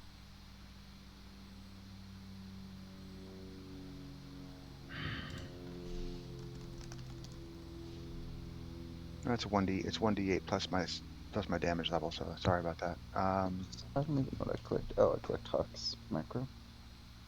Say again. Oh, I had accidentally clicked a button and it rolled something for me for some reason.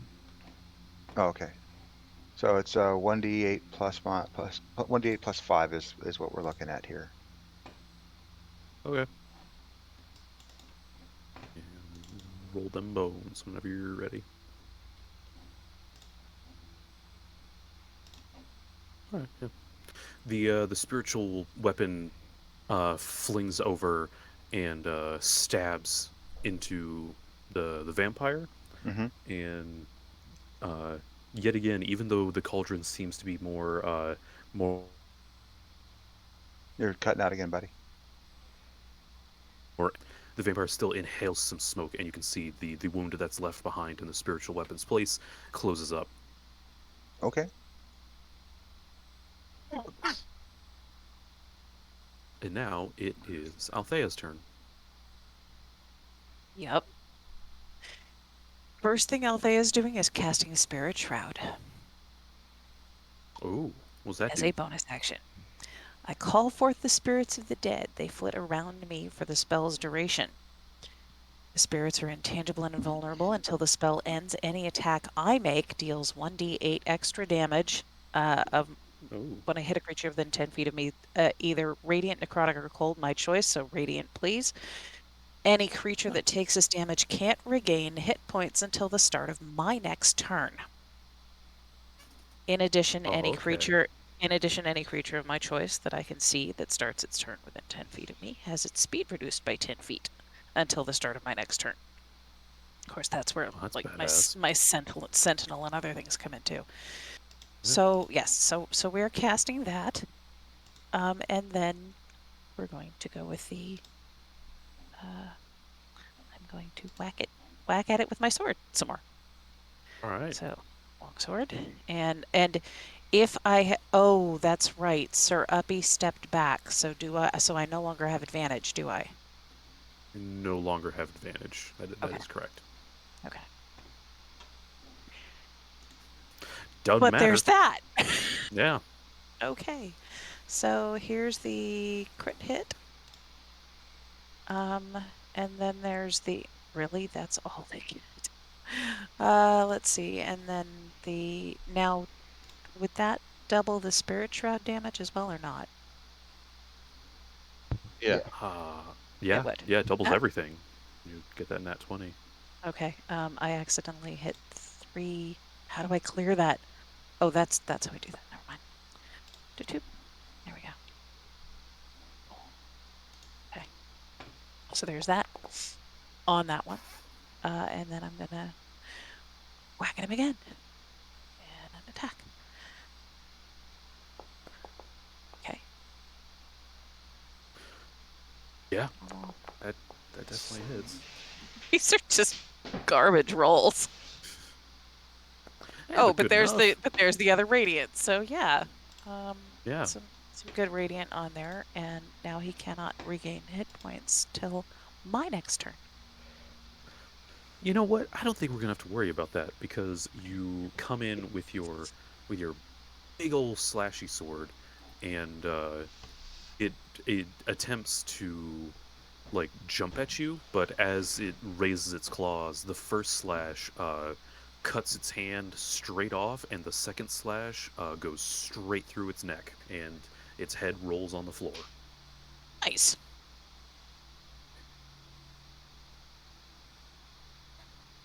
Yeah, the body staggers around for a second, sort of like a chicken that's lost its head, just sort of stumbling, wobbly kneed, and then falls to the ground, super dead. Well, Lovely. Now let's deal with this cauldron of whatever it is, because if it was if it was like opening some kind of gateway, we don't want it to open this way. Are we out of initiative? The cauldron, yes, we are. The cauldron is bubbling a lot more aggressively, and it's like covered, like popping and sputtering, and it's spewing like little sparks and goop all over the place now. Sir Oppie will take a pair of manacles out, attach one to the vampire's wrist, and then, seeing that there's no other arm, attach the second to an ankle. Johnny would just look at Uppy for a minute and then go back to bringing down more holy fire on the cauldron. Rana will ask, was it Derek, to stake the vampire? Oh yeah, right. Derek sort of runs up, and he sees the decapitated head of the vampire and the vampire's body on the ground, and he sort of waves his crossbow back and forth, and then he looks back to Rana. Which part do I stake? Rana gives him a look like, are you kidding me? And then points to the chest. Oh, okay. Yeah, he with Cut out, man. the cross fires it straight into the chest. It sort of makes him like recoil a lot. Oh, he fires the thing straight into the vampire's chest. It sort of it makes him recoil back from how powerful this big crossbow is. But yeah, the stake goes straight through the vampire's heart, and you see the body and the head both disintegrate into ash, All leaving right. a pair of manacles on the ground.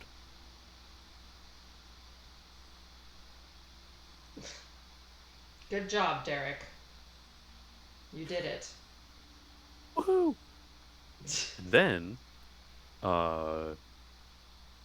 Derek says, "Well, that's that's a job well done, I guess. I'll give you guys your payment, and then Johnny, as you bring down that holy fire onto the cauldron again, you see it start to like sputter and writhe and start to shake on the ground. The cast iron of the cauldron rattling against the stone floor, and then there's another massive plume of smoke, and then the cauldron explodes, filling the entire cave with this thick, sort of purplish blue smoke that just sort of bursts out in every direction. Everybody, give me Constitution saves. Nice. My page is refreshing. It'll be a sec. Oh, okay. Can I inspiration that? Yeah, can I do the same? This is gonna We'll see. suck. This is like the reverse monster, right? Low score wins. Ah. Damn it! Ooh. Unfortunate. Did you say we could use inspiration or not? I mean, Althea just did, so like, if you wanna. But I got a worse roll. Okay. I was standing right next to the cauldron. I was 45 feet away.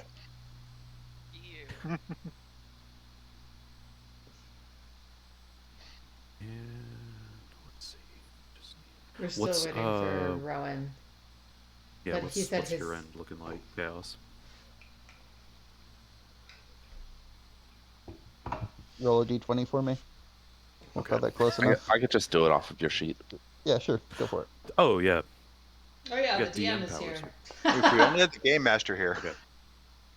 Yeah. So, Johnny and Sir Uppy, you both save, and you watch as the entire rest of the party. Oh, actually, wait. Let me.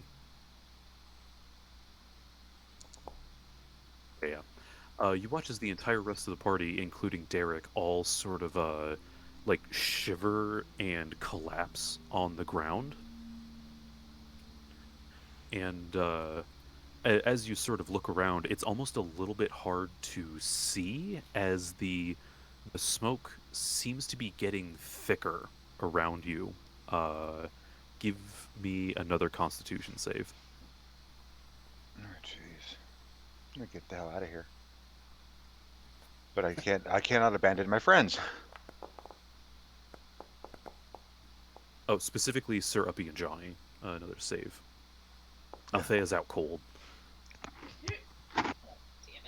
All right, you, Sir Uppy and Johnny, you continue to sort of stagger around in this thick smoke for a few seconds, watching, and very curiously, Johnny, I believe you were standing somewhat close to Rana. Yeah, his reaction would have been to grab her by the wrist, neck, whatever, and start dragging her in the direction he knows is out. Because he That's knows he can't move Rowan. He's too big. very interesting. The thing about that, though, as you sort of look down, you see the smoke sort of wrap and curl with tendrils, seemingly, and you see them sort of coil around Rowan and Rana once they're unconscious, and you see them surrounded with smoke. And Sir Uppy is seeing a similar thing with Althea being sort of swallowed by the smoke and You cut out, bro, right after the swallowed by the turned smoke. to. Oh, yeah. The sort of swallowed by the smoke, and then you sort of, as you walk around, you've got to keep breathing, and you slowly feel your consciousness fade as well, and everything goes black. Oh man! TPK! Oh. TPK.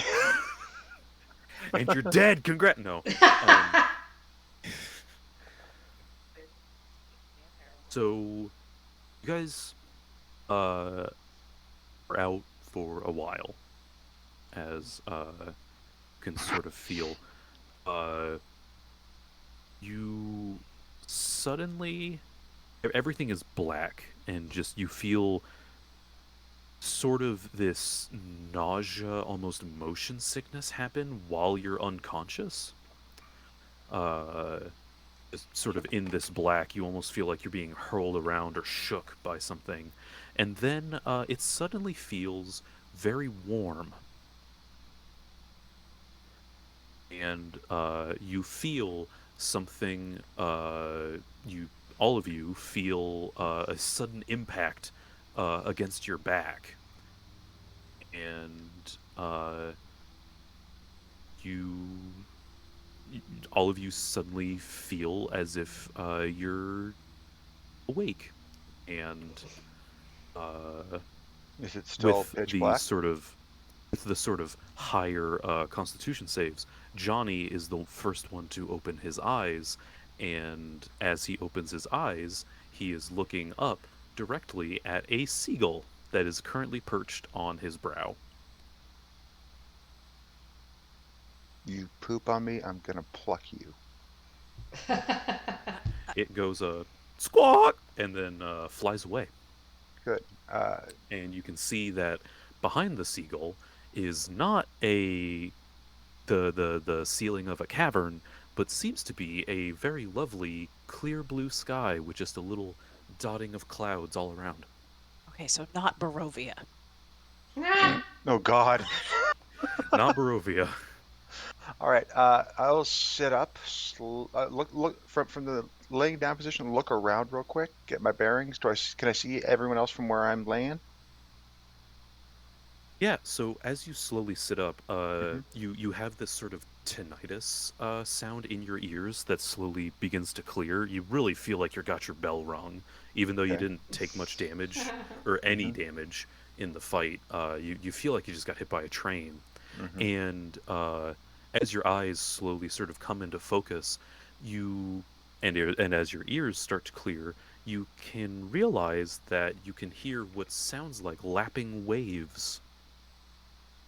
All right. And as your vision clears, you Uh-huh. look around and you see sort of all in front of you, in sort of arranged in a circle, is all your friends are Hmm. sort of on, and you are all apparently laying on a beach.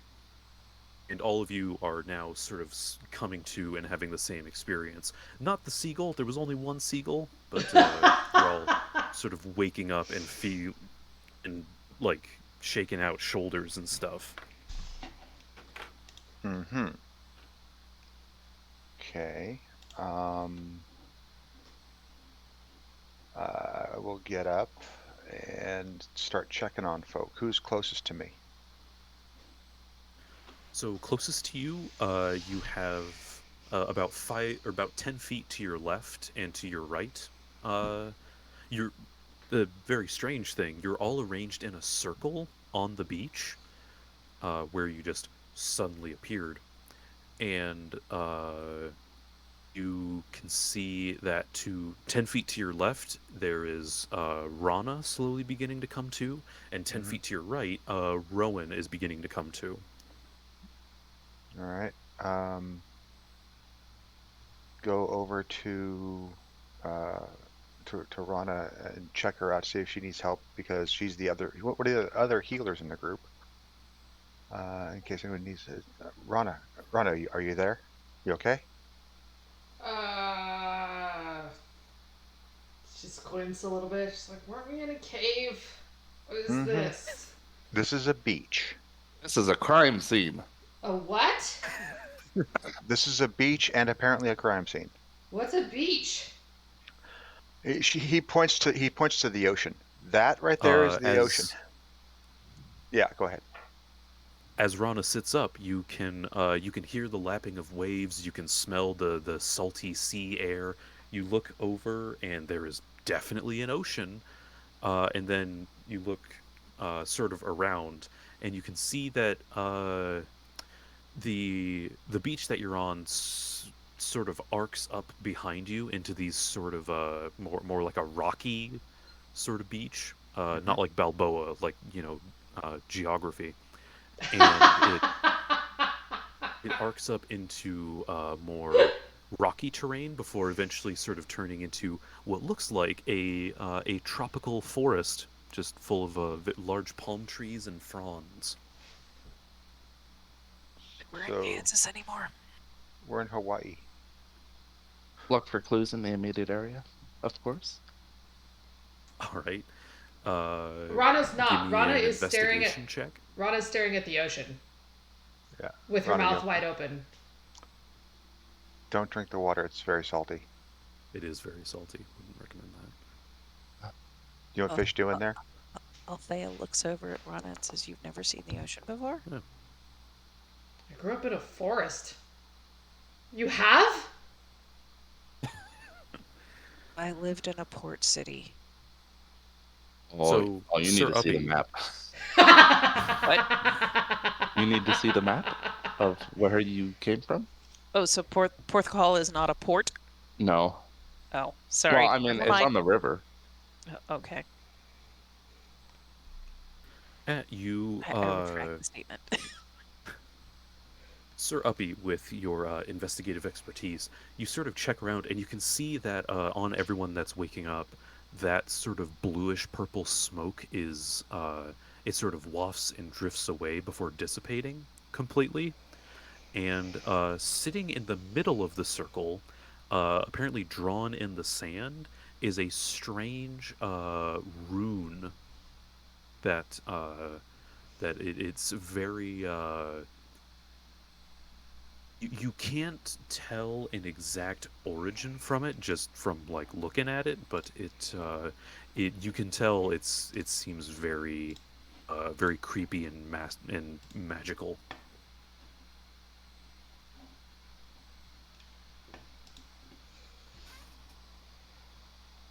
Did we get transported to Vampire Land? I don't think vampires want to go to a sunny beach. Unless Maybe they're it wasn't very all- weird vampires. Maybe maybe it vampires was- that sparkle. Or they're on vacay. Sparkle Oh my pyres. Glampires. Maybe it wasn't planning on going during the day. Speaking of which, what time of day is it here? How far away from where we were are we? As you sort of look up, you see that it is high noon. I knew. It was mid-afternoon where we were. Mm-hmm. So either we've been out for a very long time. I woke up with a bird on my forehead.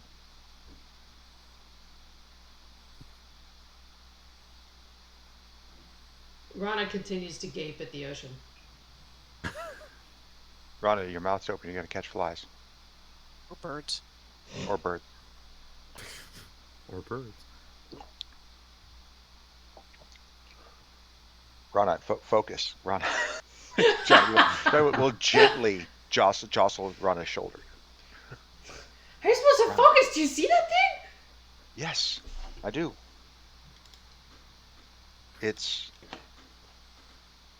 vast. It's getting the ocean madness. Yeah. Okay, if I didn't grow up near the ocean, I know I've read about it.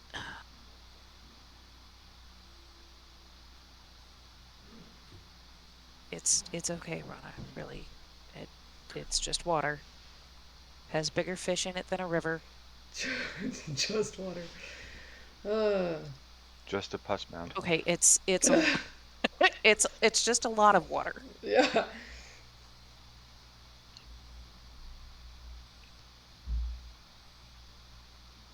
Come on up. And Johnny will offer her a hand.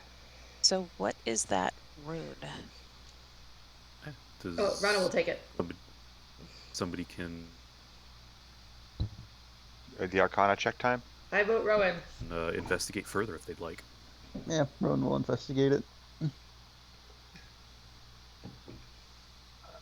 I want to use our Copy it religion. down and look at it.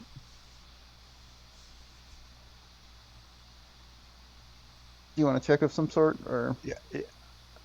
Oh yeah, give me probably arcane check. I think. sure? Oh no! Oh no. Would Johnny's gonna look at it? Does it look like any type of a religious sigil that he's ever seen before? Not that you've ever seen before. Okay. Yeah, it just sort of looking at it, it might have some sort of religious sort of importance or relation, but it's not from anything you've ever seen. Okay. Thank you very much. Because you can, and yeah, Rowan looks down at the rune and is like, dude, fucking doodles looks like. Oh my gosh. Made it with a death Yeah, With a sketch. 14? It's 14, but it's also natural one, so. You technically can't crit fail a skill check. Is that correct? That's what I thought. What was but that? it's however God Okay, wants to roll well, it. Yeah, true. It is It's house rules. yeah, it you so as you investigate it, you can't really get a like a vibe from it really. You can't really tell uh if it's, if it's weird warlock magic or if it's like wizard, some kind of weird incantation or curse or whatever. But you can tell that it is wafting off some big conjuration magic from it. That tracks. Yeah, it's still very unbeknownst to you, but you can tell that it seems to be some sort of movement or teleportation related rune through the conjuration tool. Yep.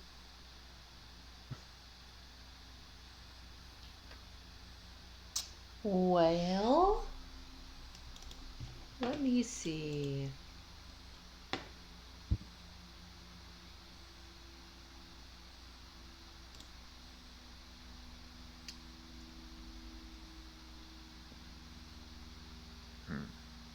I'm Oh, we're gonna here now. cast. Take a look around. I'm gonna cast Guiding Hand. Okay. Oh, how about? What Hold does that on. do? Here, let me put it.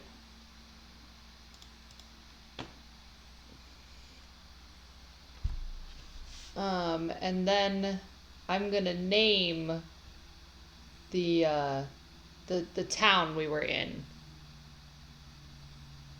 Uh, So basically, it tells me. Wait, hold on. I haven't read this in a while. Sorry, I just know it tells me where to go. oh, it's all good. A city. You name one major landmark, such as a city or blah blah blah. Oh, it has to be on the same plane of existence, so at least it'll tell us. It might tell us that. Um,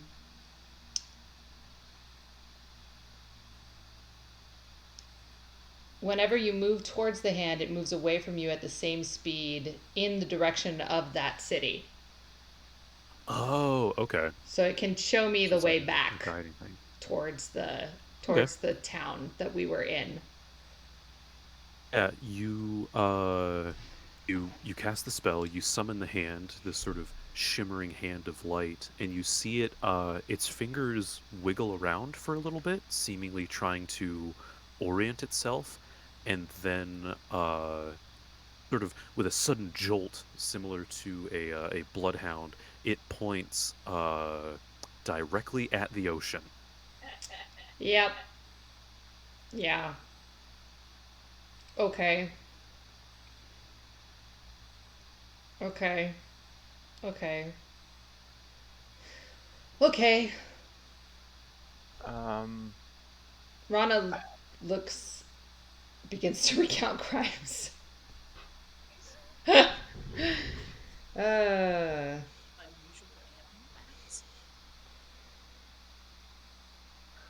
wow. Rana starts to look like she's trying not to freak So, out. it's just water. It's just big water. Was somebody trying to examine the area, by the way? I think it might have been Rowan mentioned something Yeah. about that. Yep.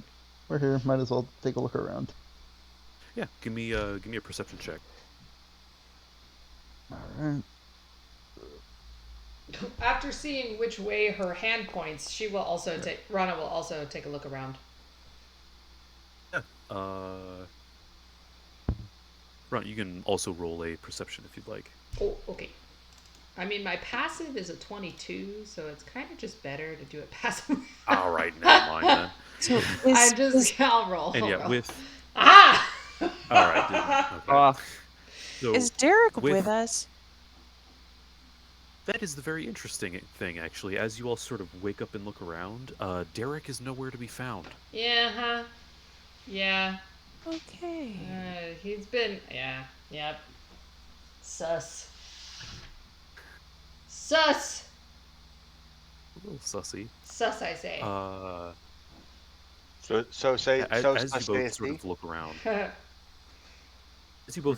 around, Mhm. you see that if you're facing the ocean, to your what seems to be to your west or to the left, for those who don't know compass, the beach sort of curves around down the side of the island. It sort of curves around so you can't see around the corner, but as you sort of look around the corner and above the tree line of all the like palm trees and fronds, you can see what appears to be the mast of a ship out in the distance, waving a flag that you can't quite make out from this distance. And then down the other end of the beach, you can see it slowly curves around, and that side of the beach gets sort of overtaken with foliage as it goes down. It gets more jungly down there.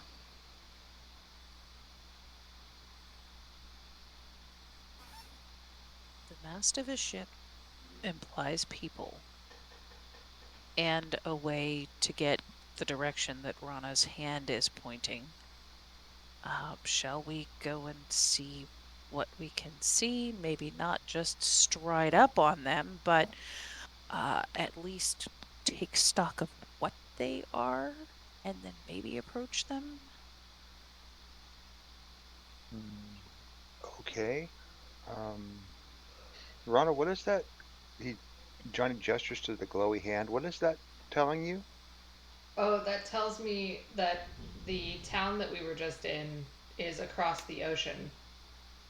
Or, yeah, it's that way. Okay. Right. I'll say what you said. Go where? What? Do you see? Shock is now setting in with Johnny. Okay, Johnny, do you see the mast Yeah. over Ship. there? Right. If we're going to get the direction that Rana's little disembodied hand is pointing, we have to have a ship. Unless one of us can figure out how to reverse engineer that rune. I can build a or ship. the That's not a teleport. problem. I just don't know how to sail one. Okay, and theoretically there will be somebody on that ship who knows how to sail it. Sure. But let's not just run in blindly, because they might be the ones who dropped us here. So Or what they you're might, saying is, I don't know. so what you're saying is we should act contrary to our normal, which is run in blindly. I'm Right. okay with this. Right. No, So I'm okay with this. yeah, go have a look, see what kind of people they are, and then maybe talk to them. we Sure, can I'm down. scout the area and return. I won't be able to make any arrests while I'm there, as I will not be going with my presence announced. And you're most likely out of your jurisdiction. That's what I was thinking, Johnny. As I have not yet declared that ship a crime scene, I would be out of my jurisdiction. Okay. Well, Right. I'm thinking, yeah, Johnny and I are both going to be at disadvantage on sneaking up on anything. So, Mhm. yeah, we can hang back if y'all want to go ahead. Yeah, we can go check out the ship. Yeah, I'm not keen about staying here on this beach. It's very exposed. Yeah. Is there a tropical tree line around here, Guff, or is it just like you said, crags up to a jungle terrain later? Yeah, you can see it's more of a gentle incline. It just sort of becomes a bit rockier and then a tree line at the back. It's not, wouldn't say it's like, technically difficult terrain or anything. There's like little paths and stuff around the crags that you can get up to the tree line through. So it's not Torrey Pines. Wow. I don't get that reference. Neither do I. I'm sorry. You made a reference earlier that sounded like a San Diego reference. I'm sorry. I'll shush now. I live in I'm San never- Diego. I didn't know what that meant. Oh, Torrey Pines, the cliff I- down to the Black's Beach. It's next to La Jolla. Yeah. I've La barely Jolla, been it's outside not. my home state, so Sir Uppy will sneak forward to the mast. Johnny will All stride right. purposefully towards the tree line. Good. Get into the tree line and Right, then yeah, head towards the ship, but not fast enough to hopefully alert anything. Or one. yeah. As you can see, the mast is kind of a ways out in the distance, and the beach is quite wide, but it's not wide enough to where you'd like lose sight of one another for going up to the tree line. So it's you can watch as you sort of walk down the beach. As it takes you a good like probably half an hour to get across the beach and around that sort of corner of the island, so you can finally make contact with it. But you can see as you sort of round the corner of the island, you look out and you do see the mast of the ship and about half of a ship, and based seemingly on what you're looking at, it looks like a massive ship, like Spanish galleon level ship, like huge multi-floor. It looks like it has been run ashore, and with the it's been run ashore, and it seems like one side of it has almost been skeletonized or gutted, and the wood has been used to make a huge barricade across the beach from the tree line down to the water. There's just this big, like probably 20-foot tall, this big old thing of wood. Great. So the ship's broken.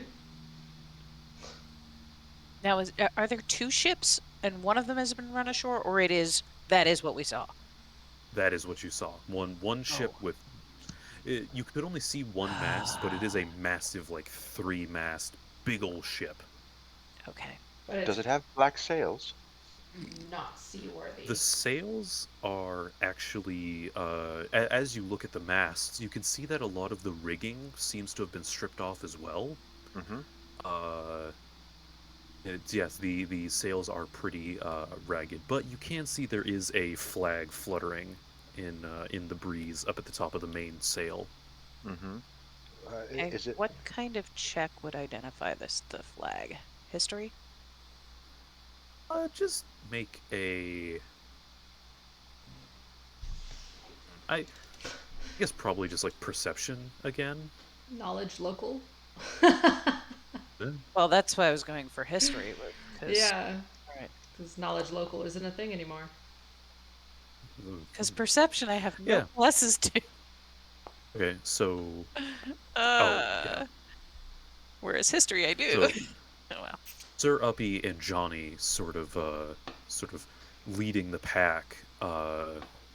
You gaze out and you sort of squint, and you can see that the flag fluttering in the breeze is very big, and it is a black flag with what appears to be a skull and crossbones on it.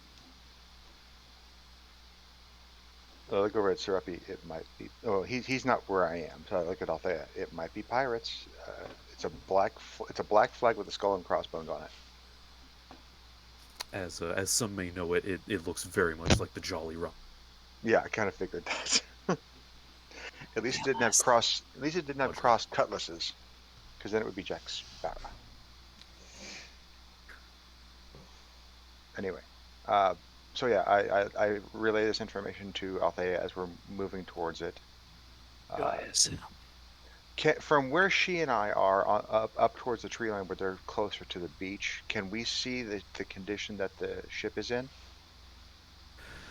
It's a little bit hard to spy sort of below the main deck of the ship because your eye line is kind of being cut off by that big wooden barricade.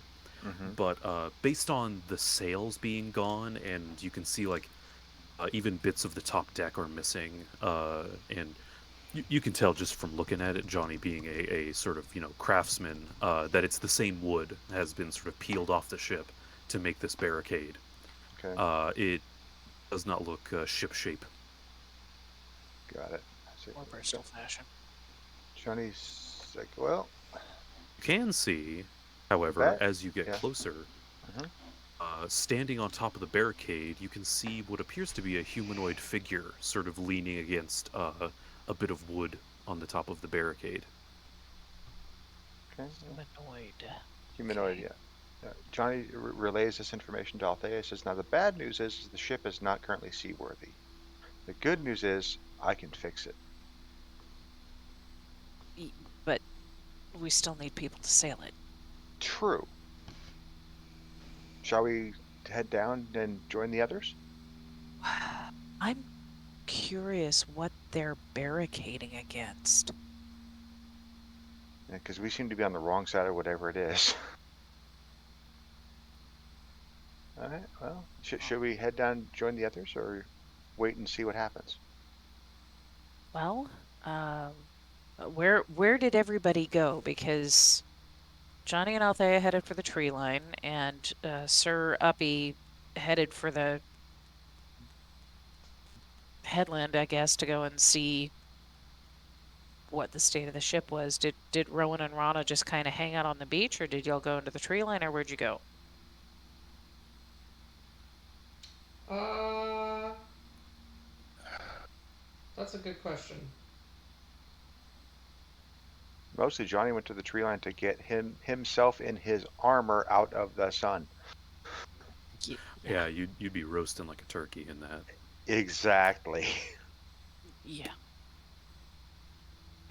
Rana probably just follows Johnny and Althea. Okay. So we've got uh Rana and hit my mic. Rana and Rowan, Johnny, and Althea all sort of up near the tree line, peeking around the corner, and Sir Uppy is more down on the beach, sort of gazing around. Is that he thinks Well, a yes, crime? sneaking forward. Yeah, staying stealthy, but sort of away from the group. Mhm. Yeah, you've got you're right on the tree line there. You've got the barricade in front of you, and the flag of the Jolly Roger is fluttering above all of you. Well, folks, well let's see what Sir Uppy does. It's closer. All right. Pulls out the popcorn. How close do you get? Close enough to see what's going on. Yeah. You don't hear much activity, even with I assume enhanced rabbit senses because ears. Uh, you you sort of Bold assumption. creep forward. Man, you know what? That you're right. That's my bad. I shouldn't assume. But you slowly creep forward on the beach, and you don't hear much activity coming from behind the barricade or anything. The main thing you can hear is still just the lapping of the waves out on the ocean. But as you sort of creep closer, you can see that the figure that's standing on top of the barricade seems to be wearing this sort of raggedy sailor's attire, and head to toe is wrapped in bandages and sort of bits of cloth. A mummy. Yes. I want my mummy.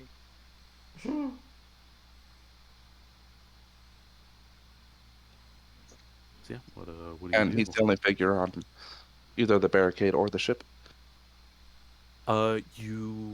Yeah, looking up, you can't see any movement on top of like the deck of the ship, and you can't really see behind the barricade. He's the only figure you can see. Go a bit further away and try to climb over the barricade. Oh shit, okay. Give me a stealth check to try and get up to the barricade unnoticed.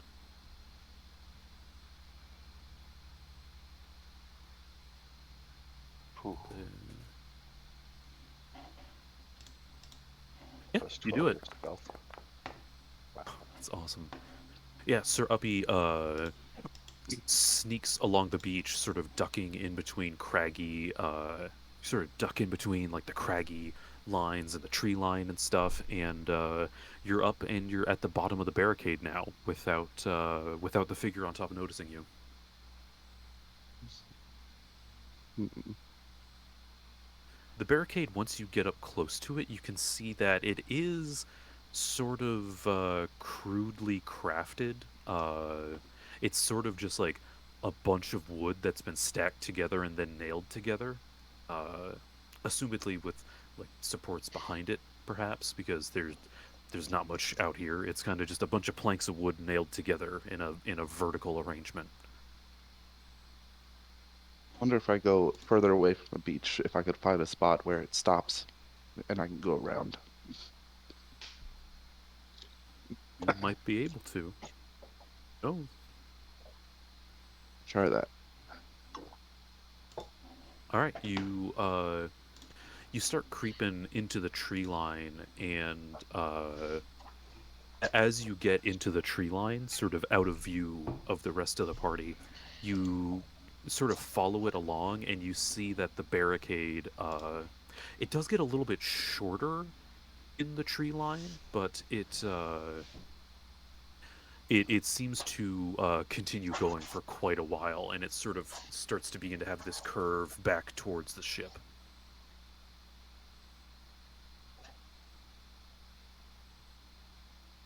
And using the tree line, I'll climb here.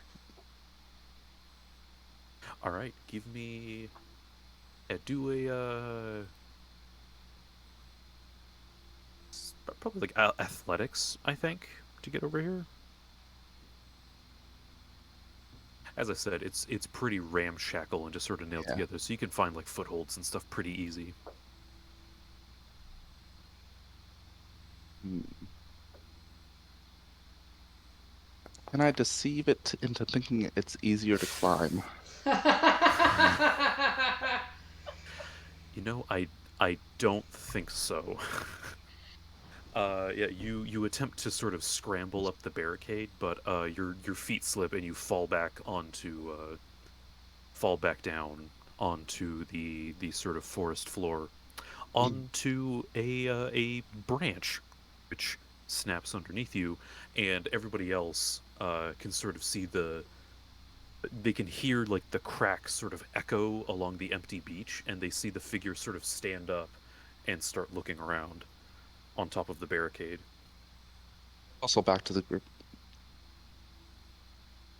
All right, give me a. Actually, yeah, you can just do it because you're behind the tree line.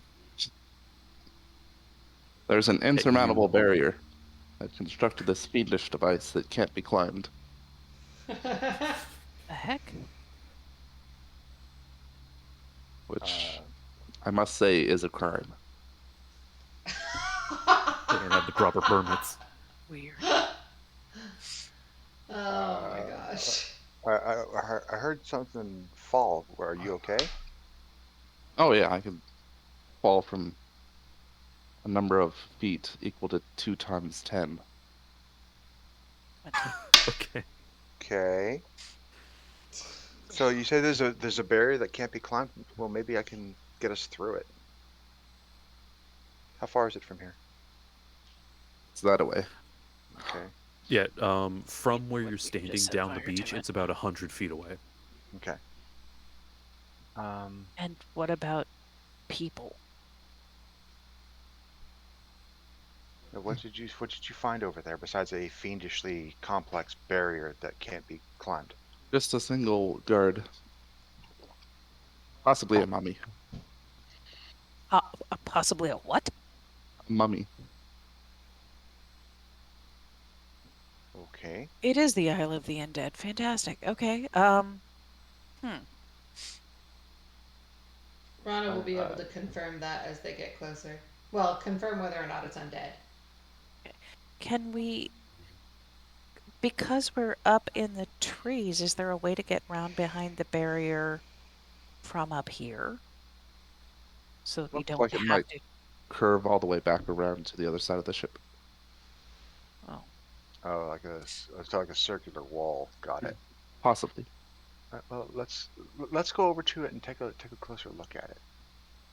We may be able to find something. Okay. We'll head that way. Clank, clank, clank. where is the wall? On the beach or in the Where tree is the line? where In is the the tree line. barrier? Where is the barrier closest to the tree line? In the tree line. It's in the tree line? Okay. Yeah, it extends. It extends and wraps around like through the trees. Okay. So go that way. Clank, clank, clank. Clank, clank, clank. How deep in the tree line are you? Well, we were able to see the mast of the ship from where we were, and I was able to get I would say we're at least like, I don't know, 20 feet in. Because we would need to have some sort of an unobstructed view for me to have gotten the level of detail that I got, right? Yeah. So not terribly far in, but undercover. Yeah. Ish. Give me everybody who's moving towards the barricade. Give me a stealth check with disadvantage, or with advantage. Excuse me, not disadvantage. Misspoke. So mine would be normal because I'm already at disadvantage. Same. Yes. Hey, not bad. Hey, mine blows goats. That sucked. 9. Clank, clank, clank, clank, clank, clank, clank. You, as you sort of march through, Rana, Sir Uppy, very used to, they're very adept at forested environments. But Johnny and Rowan, as you sort of go through the forest, you're kind of having to bend trees out of the way and step over a bunch of like heavy like thistle bushes and stuff. And you hear a shout from the barricade. You hear a loud, "Oi! Who goes there?" Oh no.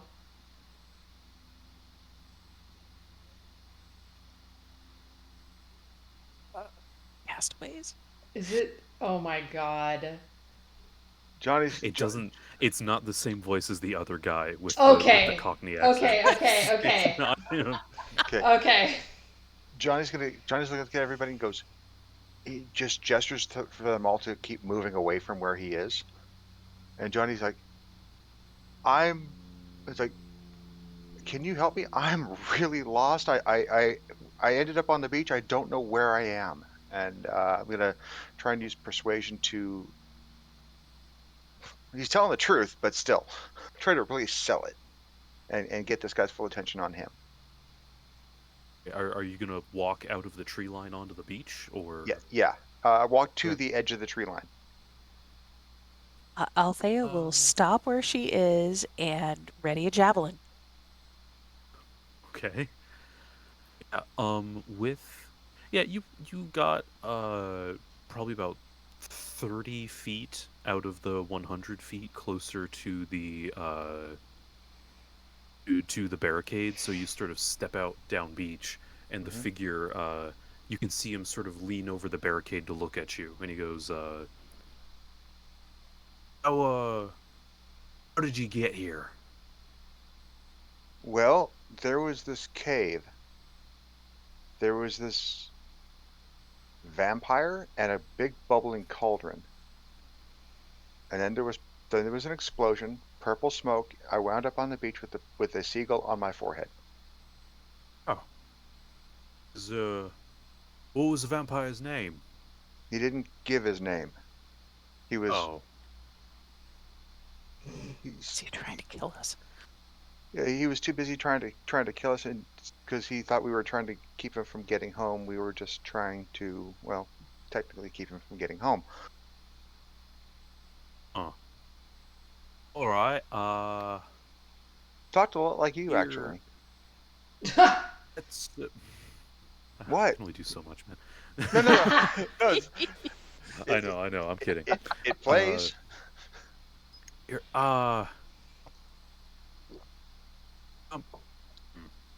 sort of looks around.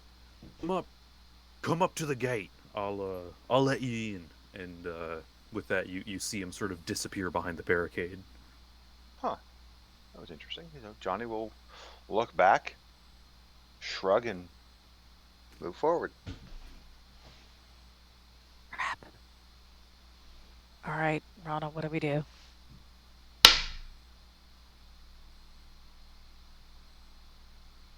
Ronald just kind of gives you a blank stare. You cut out. Oh, I cut out?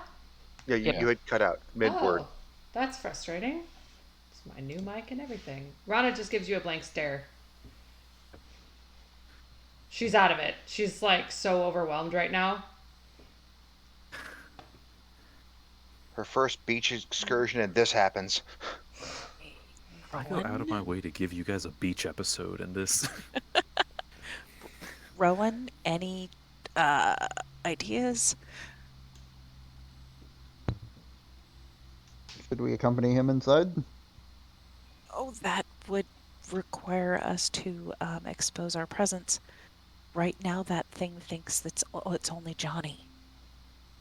Well, it might just be a person. Maybe.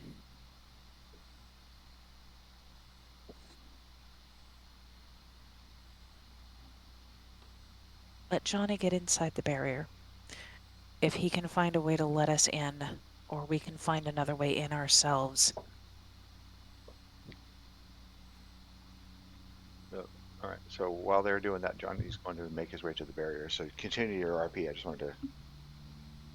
Yeah. As they're talking, Johnny's walking over, and you hear a loud sort of creaking noise as the barricade. You can see it a plank of it, which was a bit indistinguishable because of its sort of ramshackle garbo nature, sort of push out from the rest of the barrier and slide to the side, just enough for the figure to sort of peek his head out. How you doing? My name's Johnny, and it might be a sin. Wow. All right.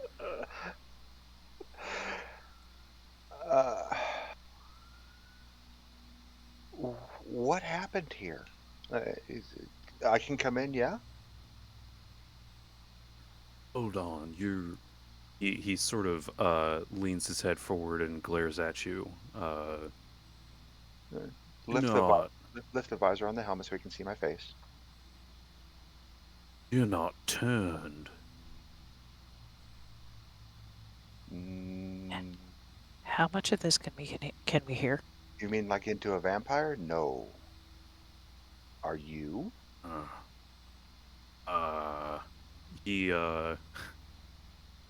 You see him sort of lower one of the bandages in front of his mouth, and he opens his mouth, and fangs flick out from his canines.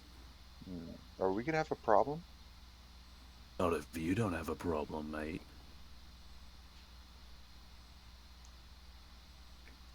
Parlay? Is this vampire in sunlight? He's wrapped in bandages currently. Okay. I didn't think clothing made a difference. In this world, apparently it does. Apparently it does.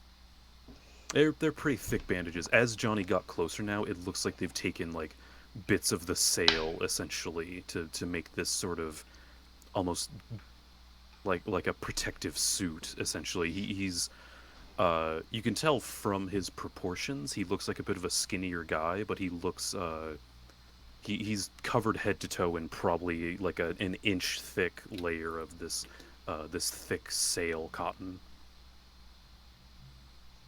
Okay, so I've given you my name. What's yours? Let's take this nice and slow. Can we hear any of this, or are they way too far away?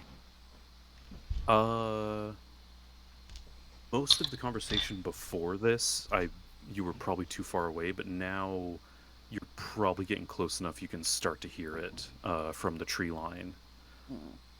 Wait. If you've been walking this entire time, then you're probably like 20 feet away from the barricade, back in the tree line. Yeah, I thought we were farther away from Johnny now. What? I thought we were farther away from Johnny now. Althea Yeah, didn't. Okay, Althea didn't actually move away from him. She froze. Right, but he was walking away from us. Right. And then she started following. Althea started following. Oh. Just trying to stay undercover and stay quiet. Oh, okay. I thought you said we were just gonna wait. But That's what I thought too. Whatever. No, I'm with you, Ron. That's what I thought too. Closer. All of the folks in the tree line, give me another stealth check. Normal? Yeah, just normal. No advantage, no disadvantage.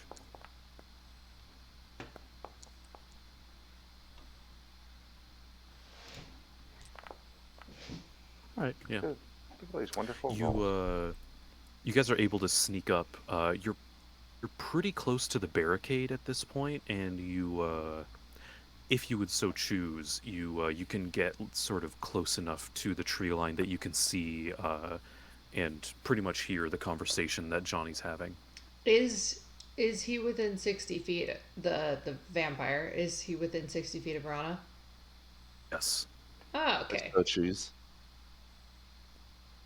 And yeah, Rana, as you get closer, you can sense the vampire at the front gates, and your undead alarm is starting to go off like crazy in the direction of the boat.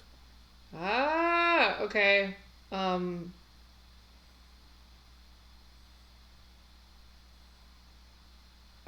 How is Rana behaving? Rana fires an arrow. Oh, Are you Oh my God! Really? Yes, All really. right. At Roll what them bones. though? At the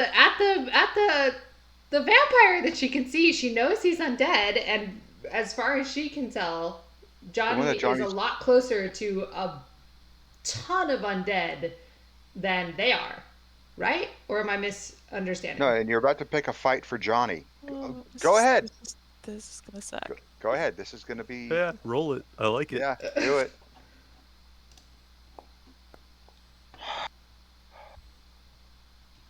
Nice.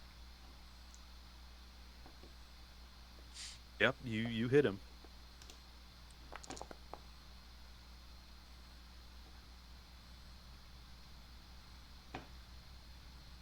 Yeah, the vampire, he had the door sort of cracked and unsealed, and he was leaning on the side, sort of talking to Johnny, and Rana fires an arrow that nails him straight in the collarbone, and you see him stumble over and stumble backwards, and Johnny hears him go, "Oh, fucking blimey!"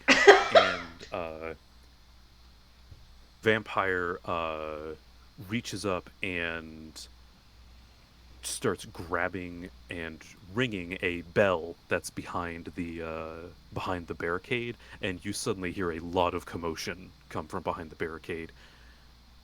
Give me some initiative. I was gonna say, Rana has one more arrow. Can she shoot him again? Damn it, Rana. You know what? Yeah, because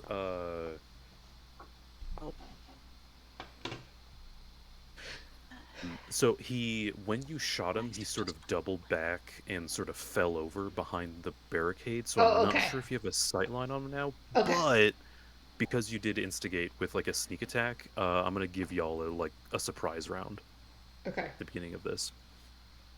Roll. Oh wow. So low roll for me. Low roll. Yeah, it's called karma.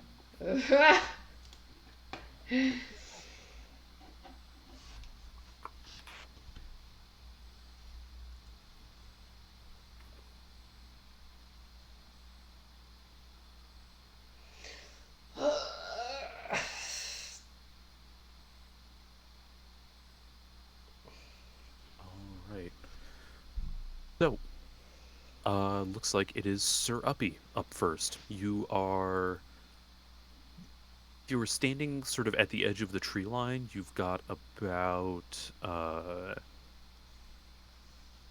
30 feet to the door where the bell is currently being rung. How tall is the barricade again? Barricade is on where you're standing. It's about 20 feet tall on the beach, and then in the tree line, it sort of slopes down to about 17 feet tall.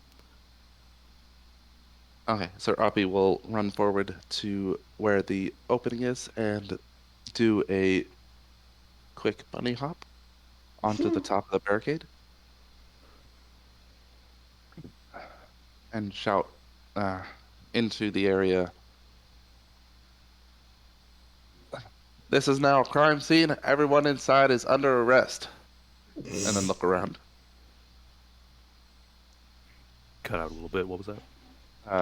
This is a crime scene. Everyone's under arrest. And then I'll look around. Okay. Yeah.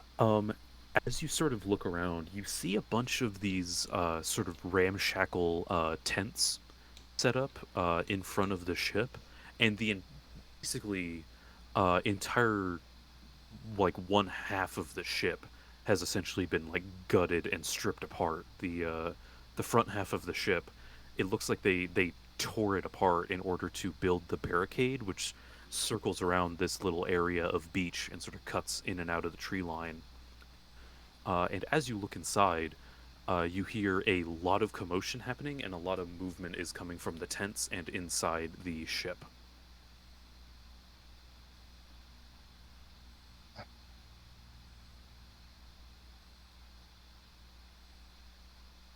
I will ready in action to leap back down if need be. If need be is very vague, so if he gets attacked more than once. Okay.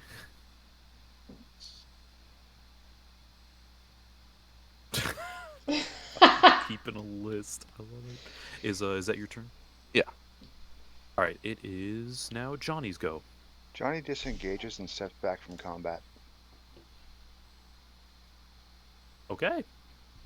You just put your hands up and sort of step away. Yep. All right. That's me. All right. Yeah. It is now Rowan's turn.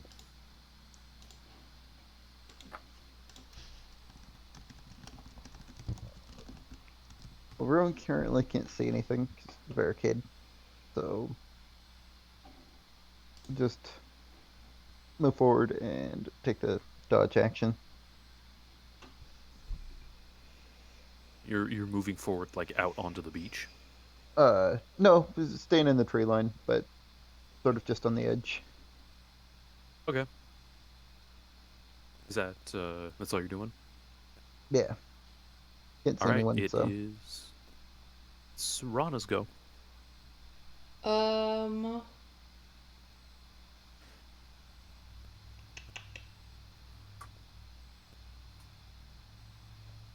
Okay, so if Rana will run forward 30 feet or at kind of an angle to get to maybe see the vampire again. Okay. So can she Yeah, see the vampire again just for moving 30 feet? Is she running past Althea? Yeah, probably. Because she's running out of the tree line.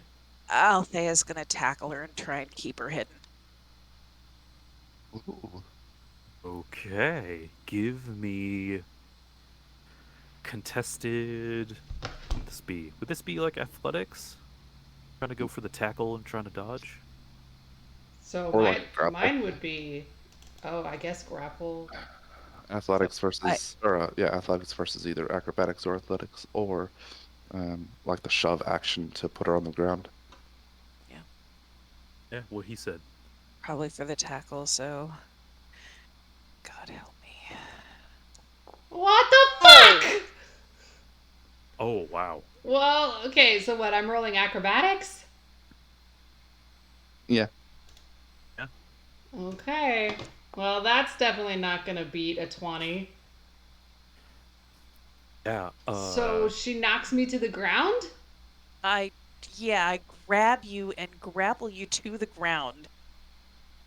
Okay, well then she yells, "What the fuck are you doing? Johnny is out there alone." And she yells for Johnny to retreat. Oh shit.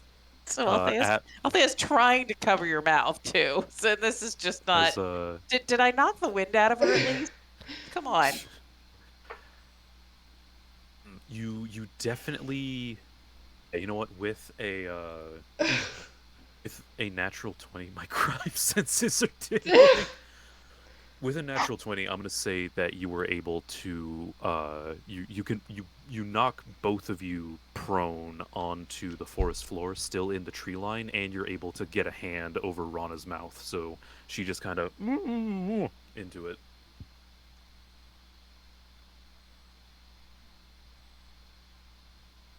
And Althea will whisper harshly at you, "For the love of the court, close your mouth." Oh, Rana's pissed. She's just glaring at you and trying to break I your know. well, trying to break the hold. Mm-hmm. Like, Alright, I know.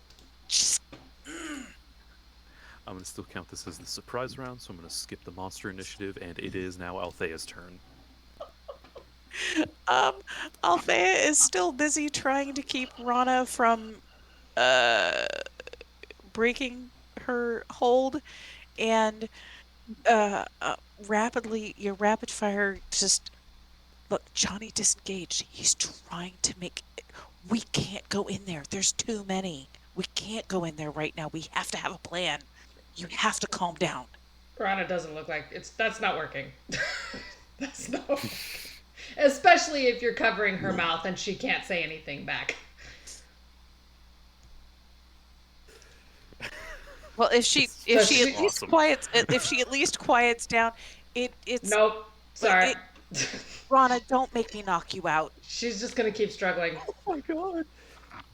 I guess if you I want to, I really don't want to clock Rana in the head, but I think I'm gonna clock Rana in the head and knock her out. Oh God. Holy shit. I just want to go on record, Rana. You brought this on yourself. I did not. I completely disagree. You're free to disagree for interrupting my RP with an arrow. Oh my goodness! It's undead. It was gonna attack you. There's more of. There's just one of them. Yeah, we were And if talking. She knows that. She knows that better than you guys do. Yeah, but oh my god. This is why I play this game. This is why I DM. Oh, excuse me. Oh my God. I guess probably probably would Go have ahead. to do another strength check to like keep Rana grappled. Well, except Rana can't resist till her turn, right?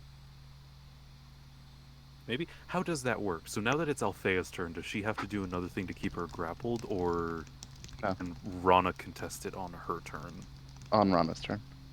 Okay. So yeah, I guess Althea, you can. I'm using Althea my can keep turn. her. I'm using my turn to just try and convince Rana. Please, you've gotta calm down. If they know we're here, they can swarm us and we will not survive.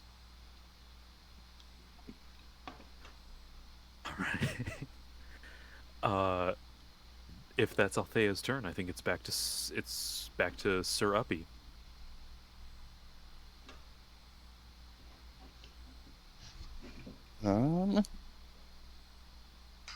Take a look over the edge at the one that was on the ground next to the opening. What is he doing? He's sort of laying on the ground, with one arm clutching the shoulder that Rana shot, and with the other arm, he's still ringing the alarm bell. He's just going ham on that thing. Clanging it around. 2 counts of public disturbance. Okay. You down there. I insist that you desist. I'm ready in action to jump back behind the barricade if attacked more than once. You see the vampire ringing the bell looks up at you and he goes, "Oh yeah, they've got a rabbit. What?" They've got nothing. I'm not with them, sort of. Oh, I'll explain in a bit. okay. That does Sir Uppy do anything else? Nope, just trying to get him to stop. All right, it's back to Johnny. Johnny will look at the guy he was talking to, whose name he did not get because he was rudely interrupted by an arrow. And he will say, he says, one of my members, one of my associates with a bow is a little trigger happy. Let me help you. We can salvage Don't have this. triggers. We will salvage this. We can salvage this and not get even more violent. Please let me help you, and let me try and make a persuasion check on that one. Okay. Normal or I'm assuming disadvantage on this. With that persuasion. I'm gonna say disadvantage on that, considering there is an arrow in the guy's shoulder. Oh wow, still pretty good though. He says, "Let me help you. We can salvage. We can salvage this. We don't have to have violence because that's going to ensue and it's going to be terrible for everybody." And he's being loud about this. Rana can't hear you. She's being wrestled by Althea. No, he's talking to the people he knows. Rana is. No, he's Rana's talking mostly to the other blind with vampires rage. who he knows are coming because of the alarm. Yeah, at this point, Johnny is starting to also see the like tents and there's like activity and bustle starting to happen. Back in the camp near the tent, near the ship. Yeah, Johnny's pleading. I'm a cleric. Let me help you, please. We can salvage this. As you did get a tough call, huh? This is a bit of a tough call. Well, you know what? As he does stop ringing the alarm bell. However, as you mentioned that you're a cleric, you see that the vampire's eyes go wide, and he goes, "Bloody fuck, you're with those other crazy nutters down underground, aren't you? Come here to turn us all into ash." No, not that kind of cleric. You don't come in here and shoot me. You see him sort of stand up and start walking, sort of attempting to shuffle back towards the activity, and he goes, "The only thing we'll be salvaging is the blood from your corpse." This is not going to end well.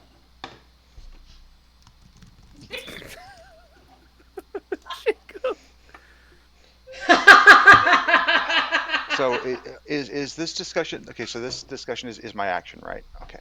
So I'm talking. Can I cast persuasion? I think was your action. Yeah, so I can't cast a spell this round. Okay. I'm good. I'm absolutely good. I just want to be clear about that. So we're good. Okay. So yeah. Johnny's movement actually. He's gonna just step back. He says, "I'm sorry about this. I'm so sorry." All right, and if that's Johnny's turn, Rowan's up. Johnny starts muttering about a fixed moment in time. He might have disconnected you. Oh, did it? There we go. Okay. Can I get a strength save from Althea? Sure. Strength save, you said? Yes. Rowan extends a hand, and she is thrown 5 feet from Rana. Oh, shit. You will leave her alone.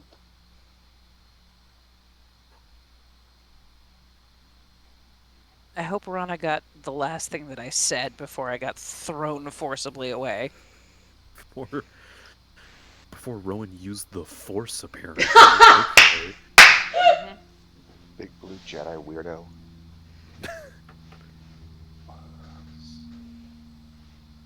All right. Looks like Althea gets yeeted off of Rana. Into a And tree. Althea looks at Rowan and said, "I'm trying to protect her too, jackass." Uh, how forceful is Althea launched off of Rana? It's just 5 feet, so not especially. Oh, okay. It's just like sort of shoved off enough to Yeah. like break her hold on it, but you're not like sending her through a tree or anything. No, that would require a spell, which would have been the other option. It's not a spell? No, Oh, that is not a spell. cool. Yeah. And then Rowan's not going to do anything with his regular action, just dodge some more. Okay. Just in case. And with that, it is back to Rana. All right. Rana hops up and glares at Althea and says, "You have no You're moving idea to stand what's up. over there. And I'm trying to get Johnny out." And so she turns and readies to fire at the first vampire that comes out of the gate and yells for Johnny to run.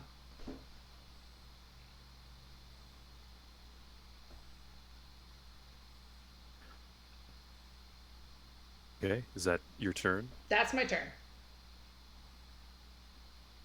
Well, so as you hear more commotions, this sort of uproar come from behind the barricade when uh the gate is suddenly flung open. It's sort of just heavily shunted to the side, and you see in front of Johnny there are what seem to be these sort of tendrils of black mist start wafting out from behind the barricade, and this orb of blackness of just like pure darkness sort of saunters out from behind the barricade, similar to the thing that Valis did when he was up on that rooftop.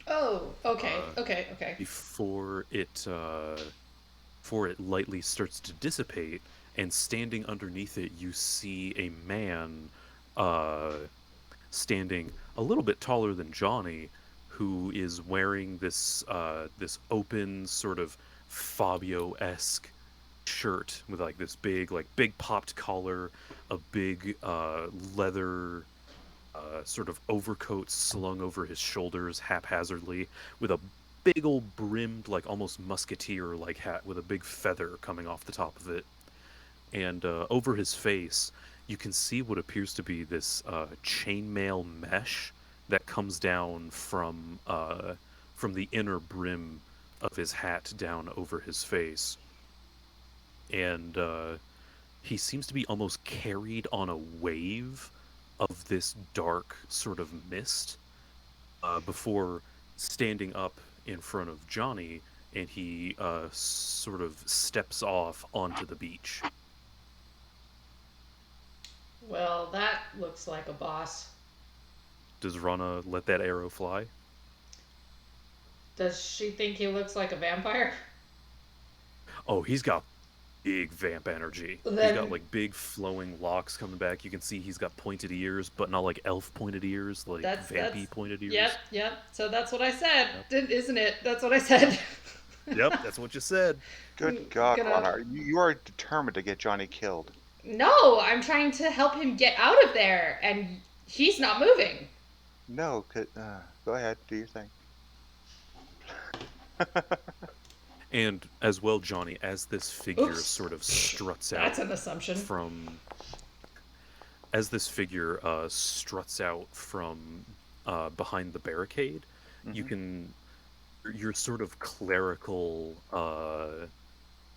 you know the your clericness just with your sort of knowing about having to fight undead and all of your expertise with that as this guy stands in front of you, you feel like chills go up your spine. Like you are getting some real, like, raw, like almost anti-cleric energy from this dude.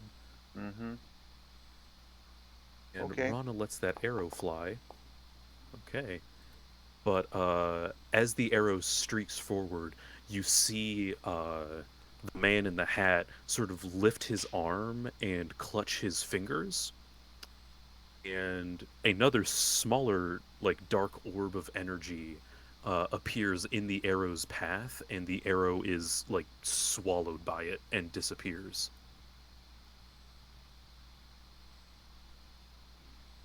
Wonderful. Okay. Then the man turns back to Johnny and says, "Who's out here messing with my crew?" And that's the cliffhanger ending for the Guffshot. Thanks for coming, everybody. Nice. I just realized we're like 10 minutes over time. Right. Good to go. All right. Good to go. Now I just have to remember Good what I stuff. was planning to do because it's my turn, isn't it? Yep. Write it down. I may be at the bottom of the order, but it's my turn. On this Alright. one, All right, well. better. Also, Hawk, cut the stream. Oh, God. Okay.